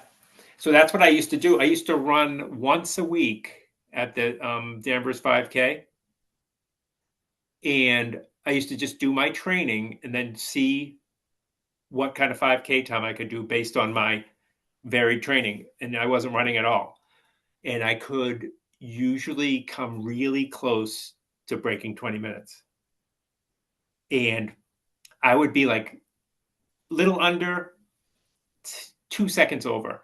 And then I'll never forget the day I found out the course was actually 3.14 miles. Yeah. And then every time I was on a treadmill, I'd go, see what that 0.04. I'm like, Yeah.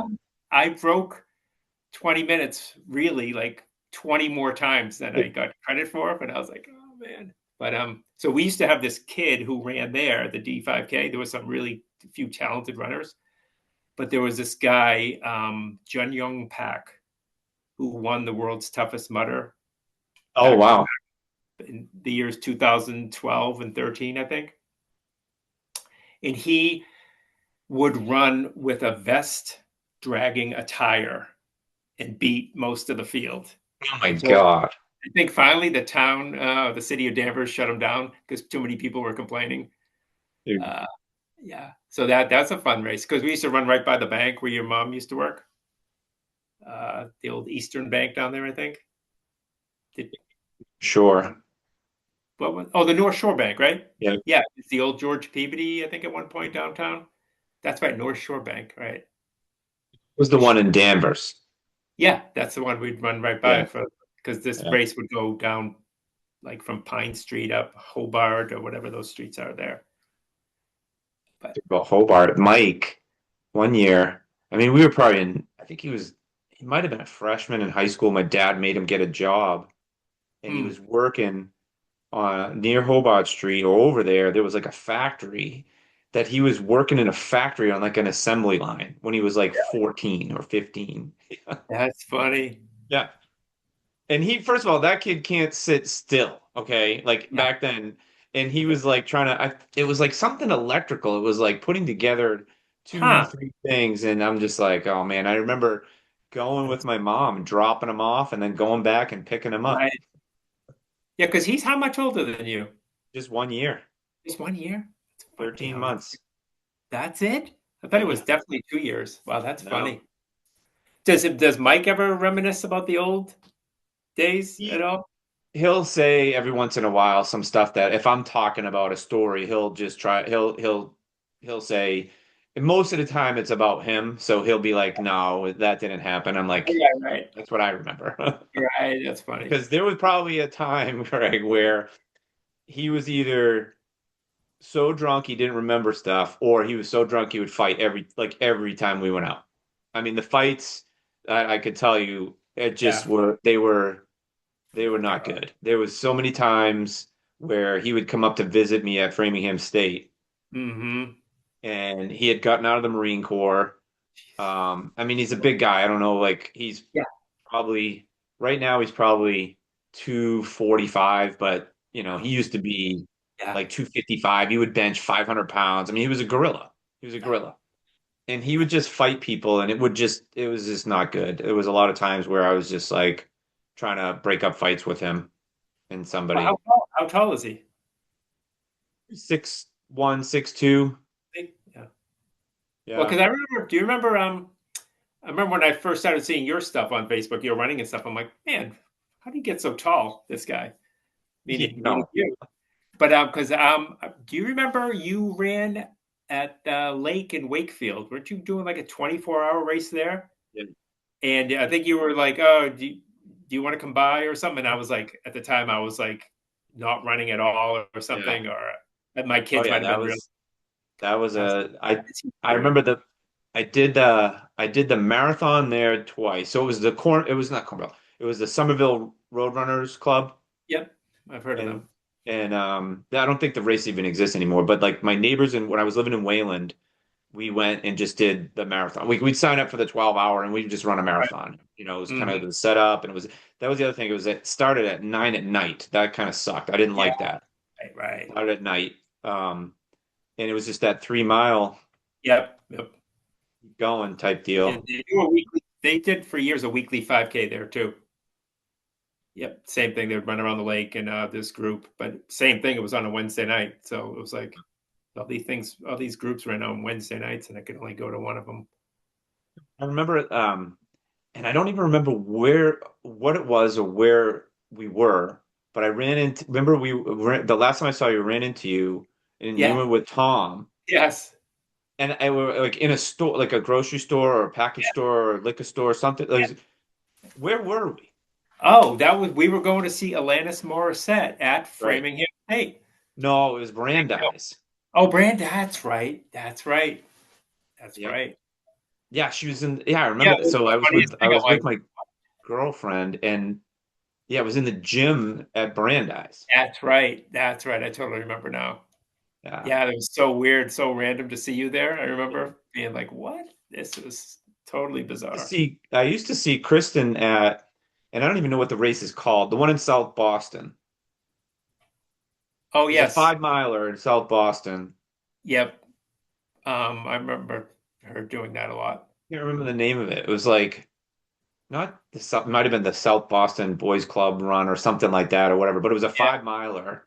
Right. And that's kind of when I started getting like into the competitive running. Like I was like, okay, like you said, Right. break 20 for a 5K, try to Yep. break 35. There was a race, a marathon sports 5 miler. You remember that one? Yes. Yes. Yep. I Yep. used to do that one every year. And I remember breaking 35 one year. I was like, I think I did it in like 33 or something. And I was like, holy crap, that was good for Yes. me. Well, we have the big Feaster 5 Oh yeah, I remember that. I Thanksgiving never race ran it, but here. I ran it in the early days a lot. Now it's almost too big. yeah, It's like I don't know. It's just a little. yeah, It's Framingham one was like that. The Framingham Turkey Trot was that yeah, same way. It was like started getting big, and we because I lived in Wayland, it was right there. So yeah, me and right. my neighbors, we'd go run that one, and that one became pretty competitive too. The but the South Boston St. Patrick's Day that one, that was a Right. pretty big race too, Mm. competitive Yeah, wise. I know. I've definitely heard of that one. But yeah. So I've been running again for only for like 2 months. Um, for various reasons, but yeah, a couple of health related things. But anyway, I'm getting kind of the bug again. It's kind of fun. Yeah. So because I'm doing it's called Run for the Troops, Okay.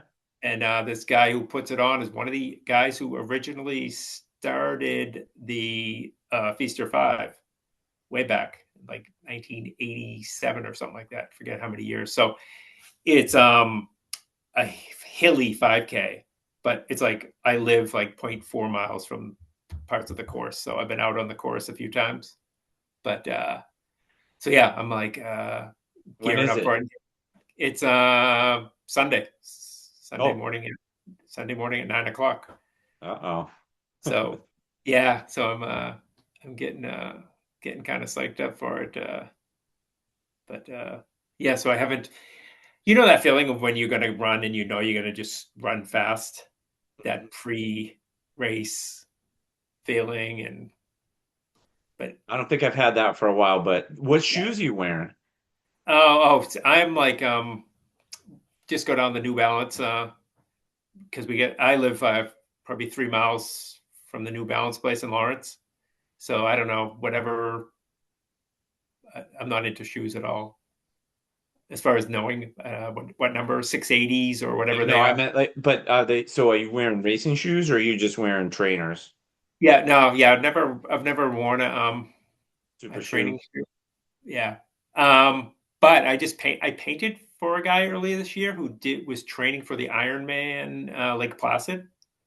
He's probably about your age, and he was showing me all the different sneakers he has, and I put a couple of them on. We're about the same size, and I was like, "Oh my god, I feel like I could go run a 6.5 minute mile right now." So I was like blown away by because I feel like I'm running barefoot. Basically, my sneakers are so they're like slippers that are 5 years old, They, probably. I'll tell you what, I was, like I said, I was anti headphones and I was anti super shoe or this, that. Like Yeah, I need a stability shoe. I've been wearing Adrenaline GTS Brooks forever. right. And I, there was a sale on New Balance. It's like the New Balance Fuel Cell V3 or something, but it's got Mhm. the carbon plate Yeah, and it's got this sole that's like probably 2 inches and you're on foam, but you have this super push off. It's right. unbelievable. So That's crazy.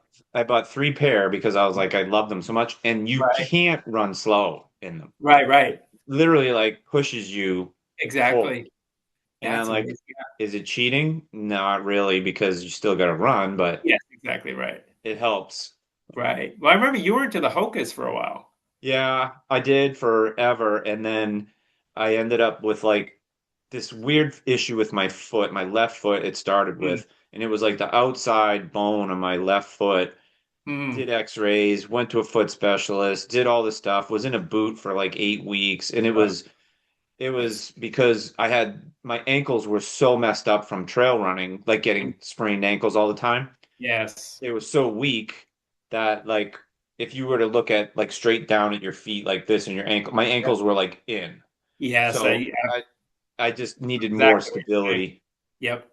Yeah, I've had a pronation issue where Yeah. on my one of my feet, my arch will just drop, Yeah. and I'll have like no arch. So I started like doing a lot of barefoot training. Just like I got into like 2010, I got into the kettlebells, just doing just workouts with them, like a half hour workout where you kind of following a program. So it's based on keeping your heart rate kind of up there, like a run would. And I noticed that that helped my arch a lot. But I thought just running would give your arches support and strength, but it doesn't always work like that. So what was happening was like my foot was totally torquing on the, it was like doing that motion like that Yep. because it was so weak. And then, so then this, I went to PT and this woman was amazing. And I started literally finding out how weak my calves were and how Mm, bad my balance was through right. this. And I've been doing it since, like doing toe strength, Yep. single legged everything. Yes. Um, and it, it's actually gotten me to focus more on the other ancillary stuff again because I neglected it. That's what happened. Yes. I just Right. neglected it. I was doing squats and doing legs and stuff like that, but I wasn't doing any stability or any Right. balance stuff. But Right. Because then that can lead from one thing to another. okay. That's what I think led me to. They say if you have a bad left ankle, you can have a bad right knee, and a bad right knee leads to a bad left hip. A bad left hip leads to a bad right shoulder. It's like Yeah, all the right. connect Speaking of connectivity. that, she says this trainer, she said to me, she's like, "Well, how much stretching or warm up do you guys do?" And I was like, "None." Like none, like Of course. literally none. But we're not going and doing sprints, but none. And she said, "Well, you need to start doing a little pre-run Yes. ritual." And Yep. it included stretching your shoulders. Like so like she had me Yes. do like opposite, like where you Yep. go like, you do this, like all this crazy stuff. And I'm like, man, that makes sense that if you're tight here or Yes. anywhere, you're gonna, Yep. imbalance and all that. So Yep. it's, there are guys that get really into the weeds, and I'm not that Oh yeah. guy, but it's No, a I've listened to a necessity lot of as you get older. podcasts. As you get Yeah. older, you got to start doing all this other stuff. Right. Well, yeah. One of my degrees when I went back to school is in exercise physiology. Okay. So I know all. I've always been into the science, and originally I was thinking of getting into PT, but I wasn't interested. And but I learned so much about the body, and I learned who the experts were to listen to. Do you know Mike Boyle? Uh-uh. He is like the strength and conditioning guru Okay. for years around here. He was the BU strength and conditioning Okay. coach for the hockey team. He was the Bruins strength and conditioning coach, and he trains all kinds of Division I hockey players and pros.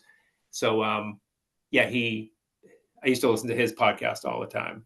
So learned a ton. He's the one who got me to get the assault bike, the Airdyne, Okay. because every Division I hockey team and pro hockey team uses that as their anaerobic training.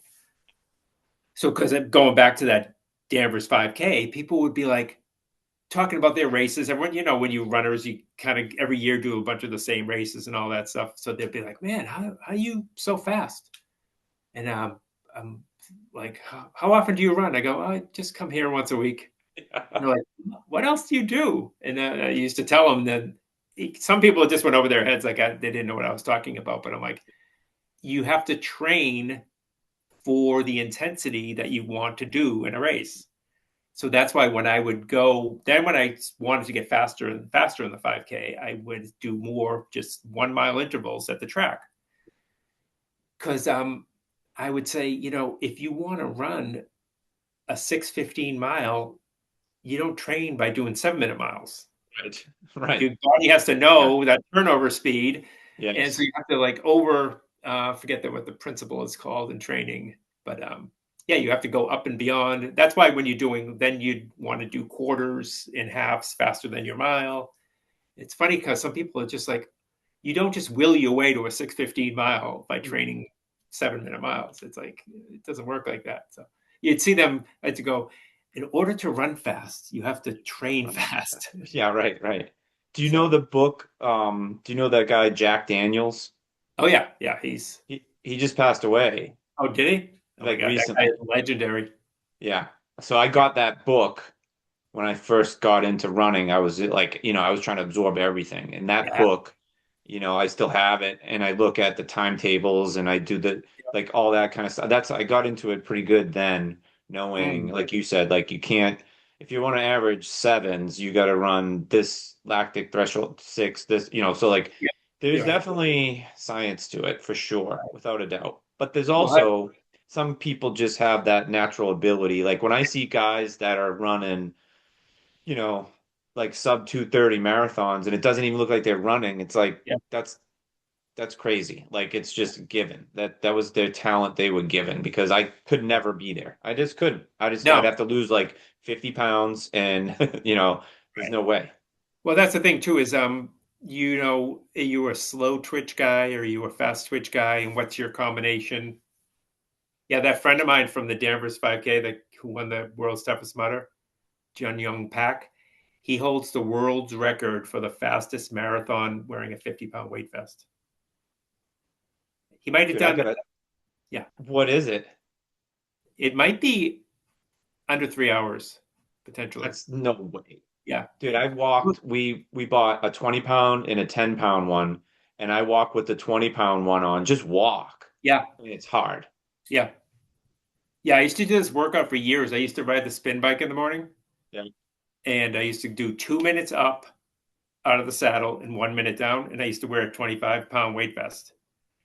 And it's hard for 45 minutes. So you do your interval up, and then you recover. But the whole time you're wearing that weight vest, it's just every time you got up, it was. I don't know how I thought of that. It was probably listening to some podcast or some guy doing it. It's like the time I went to a track. I went to the track and decided to run a marathon. Brought 26 pennies with me. Did a mile, put a penny down. Did a mile, put a penny down. And I'm like, just on a whim. But it's crazy. What was that? You're breaking up a little bit. Oh, the like Concept 2 rower or something? No, I never I know the CrossFitters are big into that. You want to talk about I bet it's comparable to the Aerodyne. Yes, yeah, I have heard it. I bet it Very is because considerable. you think you're not using your legs, but you literally are, and Yeah. you're pulling, and it isn't really like I mean, once you figure out how to do it, Yes. there's a Yeah, you gotta method set to it it. up. Yeah. Does it measure? I got Do one. you do it by watts? Yeah. There's Yeah. a yeah, there's like all different ways. Like I'll do 2000 and it takes like 7.5, 8 minutes and literally Yes. falling off the thing. Exactly. You're heaving after, right? Yeah. Yeah, Yeah. that's It's what the terrible. aerodyne is like. I tried one day. I've done it maybe I think I've done it twice where I did 10K and I had to use wrist wrap straps on Yep. the hand because it gets so sweaty. Yes, yes. 10K on the rowing machine is probably the worst workout that you could think of. It's so Yep. bad. It's Yep. terrible. I know exactly what you're Terrible. saying. How many minutes would that be? Shit. I averaged probably like 200 for 2 minutes rather per, what is it, 200 meters. So it was like 20 something minutes. Ooh, wow. It was at least 20. It might have even been 30 minutes. It was a long time. I don't remember how long it took me. Let me think. If 2000, it takes me 8 minutes. So yeah, 40, almost 40 minutes, 35 minutes. God, that's a lot of suffering. What would your heart Yeah. rate get up to on that? I don't know because I don't think I ever kept track of any of that. I have kept track Right. of the times on the like it Yeah. has a little digital display. I never monitored my heart rate, but it was probably not good. Oh yeah. Because on the I got this idea from Mike Boyle because he used to have this blog that I used to read, and he used to post some of his workouts. So he used to do the Airdyne or assault bike, whatever, for a 5 mile ride. And it because the thing is uncomfortable to begin with, and you never can kind of quite feel like you're in. So I would try to hold 400 watts Okay. for the whole thing. So it's funny because I commented on my time. I because I remember I was 47 years old, and he was like doubting my time. Yeah. And I'm like, well, I'm a pretty fit guy. I got a Yeah. cycling background. I'm kind of a aerobic kind of guy. And he's like, there's no way someone 47 years old could ride that time. And it almost made me feel like honored because I'm checking my bike, making sure all my metrics were right. And I'm like, it was kind of funny because he was like, so yeah, then I remember just like, because recently I've gotten back into it a little Uh-huh. because I had a situation where kind of like my whole body crashed a couple of years ago. Yeah. Yeah, and so I was a little afraid to get back into intensity because I was afraid of the same thing happening again. Because I was getting like all the inflammation markers and joint pain. They couldn't find out where or why. So it's been a kind of getting back into it. I've gotten more sensible. But now that I'm almost feeling, I'm feeling a lot better. I'm losing my sensibleness. Yeah. I'm reverting back to what I did in the past, but I'm like, okay, slow it down. So, uh, but yeah, that. Do you have a concept to rower, or did you? I bought a new one. It was like $1,000, but this was probably Yeah, I've had it probably 9 years now. mm, Yeah. yeah, those are It's in the good. So garage. I got it. have you ever thought about working on speed again as you get older? So, like I said, last summer I started, there was like two-mile races that I was Oh, like interested in doing. that's And cool. I did them both in like 14 minutes.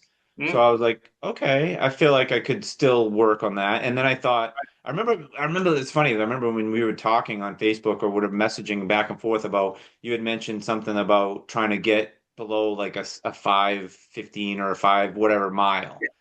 And so recently I thought, okay, I'm on this stupid run streak thing, but I want to see because of these shoes too. I want to go back to see if I can get like a sub 6, yeah, which, for yeah, me right now is, a 7 to a 6 is a yeah, pretty big difference. yeah. Yeah, that's a big difference because even on I get a also an assault runner treadmill. Yeah, and you ever use one of those natural treadmills? Can't do They're it. I called. tried. I can't figure it out. Yeah, I love it. but what's crazy as far as your pace, it's like the number's not exact, but some say it's like 20% harder. It's like running kind of Believe up a that. hill. Yeah. But what's cool about it is brings you into perfect form because you can't heel strike on it. So It's like bowed, right? yes, and it brings you into really good form. So I've been playing leading up to this race, playing with some. I'll go back and forth between the assault bike to the treadmill. What's cool about it is you don't have to press power on and amp No. up. Yeah. You can just jump. So I go back and forth up like four little stairs here, and so it's like 2 minutes on the assault bike, 1 minute on the treadmill, or sometimes it's 1 minute on the assault bike, 30 seconds on the treadmill. And so then I was getting into like I was down to like a five something pace for those 30 seconds, and I was like, I felt like I might fall off the thing because I'm like, I have not moved my legs this fast in a long time. It's but so getting that speed again is like kind of exciting, um, because what's exciting is I'm just turned 60, so I'm in a new age group for running. That's So cool. there's nothing worse than being at the end of it, like you are, because you're like you look at your age group and you're like, oh man, there's somebody 50 or 51 in there, uh, but it's kind of cool. Well, I got to go to the bathroom, but Yeah, yeah, no, it's it's great. been two hours. I think it's been awesome. Yeah, We should do it again because I think there's probably more stories that of like growing up on Beacon Street that we could talk about. But yes. um, Well, I get a couple other areas of interest that I think might pique your yeah, let me know. curiosity, and we could go off on Yeah, talk about nothing that we talked about today and a whole different. So yeah, let's do it. if you're looking for someone to, Always looking. cool. Yeah, So let how me how know. is this venture going for you? I did it because I was out of work. Um, I got retired last July, and so I started off pretty good. Like I had some pretty good guests on, and it's getting better over time. And I'm trying to figure it out. And like what's the theme? Is there a theme? Where's your audience? Like I get it. Yeah, It's still right, evolving all the time. It's still right. evolving. But I love doing it. I love doing the editing of it. I've Yeah, gotten pretty good at. I've got probably 10 different microphones that I tried. It's soundboards and all this crap. But I like doing it. I like hearing people's stories. I like talking about other people's yeah. stories. Like it's just cool. It's really Well, cool. that's what I do. I tell people I have a small house painting business, and my dad did it for so long as a Yeah. part-time job, so that was my taking chances. I got called back to GE after I got laid off last time, and I said, "No, I'm gonna continue painting." And my dad thought I was crazy with all the security of GE, but I'm like, painting, it's like not having a job. I'm like, I listen to podcasts all day, and painting just happens. I've been painting. I'm 60 now. I've been kind of painting since I was 12 years old. So I don't like. There's no brain power going into it. All the intelligence is in the hands already. I got to get work, and I got to do things right, and blah blah blah. But I don't advertise. I don't have letters on my truck. I don't have a T-shirt. I just work just comes to me because people say, "Hey, hire this guy." That's So awesome. yeah. Yeah. So I've listened to a lot of podcasts, but so yeah, Listening to this one. yeah. So I was going to say, I listen to podcasts. I'm not sure if you get credit for the views of mine because I watch on the Gray J app. Have you ever heard of it? It's like it's kind of a clunky app, and it can crash a lot, but it's an aggregator of all sites that have audio and video. I think audio and video. So um, I have it on my phone, and you can just shut off the phone; and it'll still play YouTube, basically. So yeah, I've listened to a bunch of yours. Actually, I really like the one you did with your friend Beth. Oh yeah. Yeah, she had a really good story, Yeah. and I related to a lot of that because we'll have to talk about that next time. My Yeah. Let's my do it. some of my side interests Okay. that might All right, surprise you, Craig. but Thanks. All right, Appreciate you dude. calling in. And then next time we got the Zoom nailed down now. Yeah. And are you going to be coming home at any point near the holidays? Well, we've been talking about possibly the girls. So I got two girls in college now. So it depends what for Thanksgiving and what for Christmas and whatever. But I definitely need to because I haven't been there, haven't been back in a while. But we're going on a cruise with Mike and his wife and his daughters in Sure. January. Okay. So Another at one. least get to see him. Yeah. Yeah. Very cool. Yeah. Weird because he's living where I keep holding you. He lives Sorry. in Danvers, so he lives off Center Street in Danvers, over Oh, by wow. it's like Center Yeah. Street, Route 1, Yep. like right there. Yeah. Yeah. That's practically on the Danvers 5K course. Oh, is it? Yeah. Yeah. Because I think it goes up Center Street, part of it, or close to Center Street up. Yeah. That's funny. I didn't realize he was that close because I'm right up 114 in North Andover. So, but yeah. So if you make it back here, we definitely have to have a cup Definitely of will. coffee. We'll go to Lynn Woods and run. Yeah. Definitely. All right, dude. All right, cool. All right. Good seeing See you. you.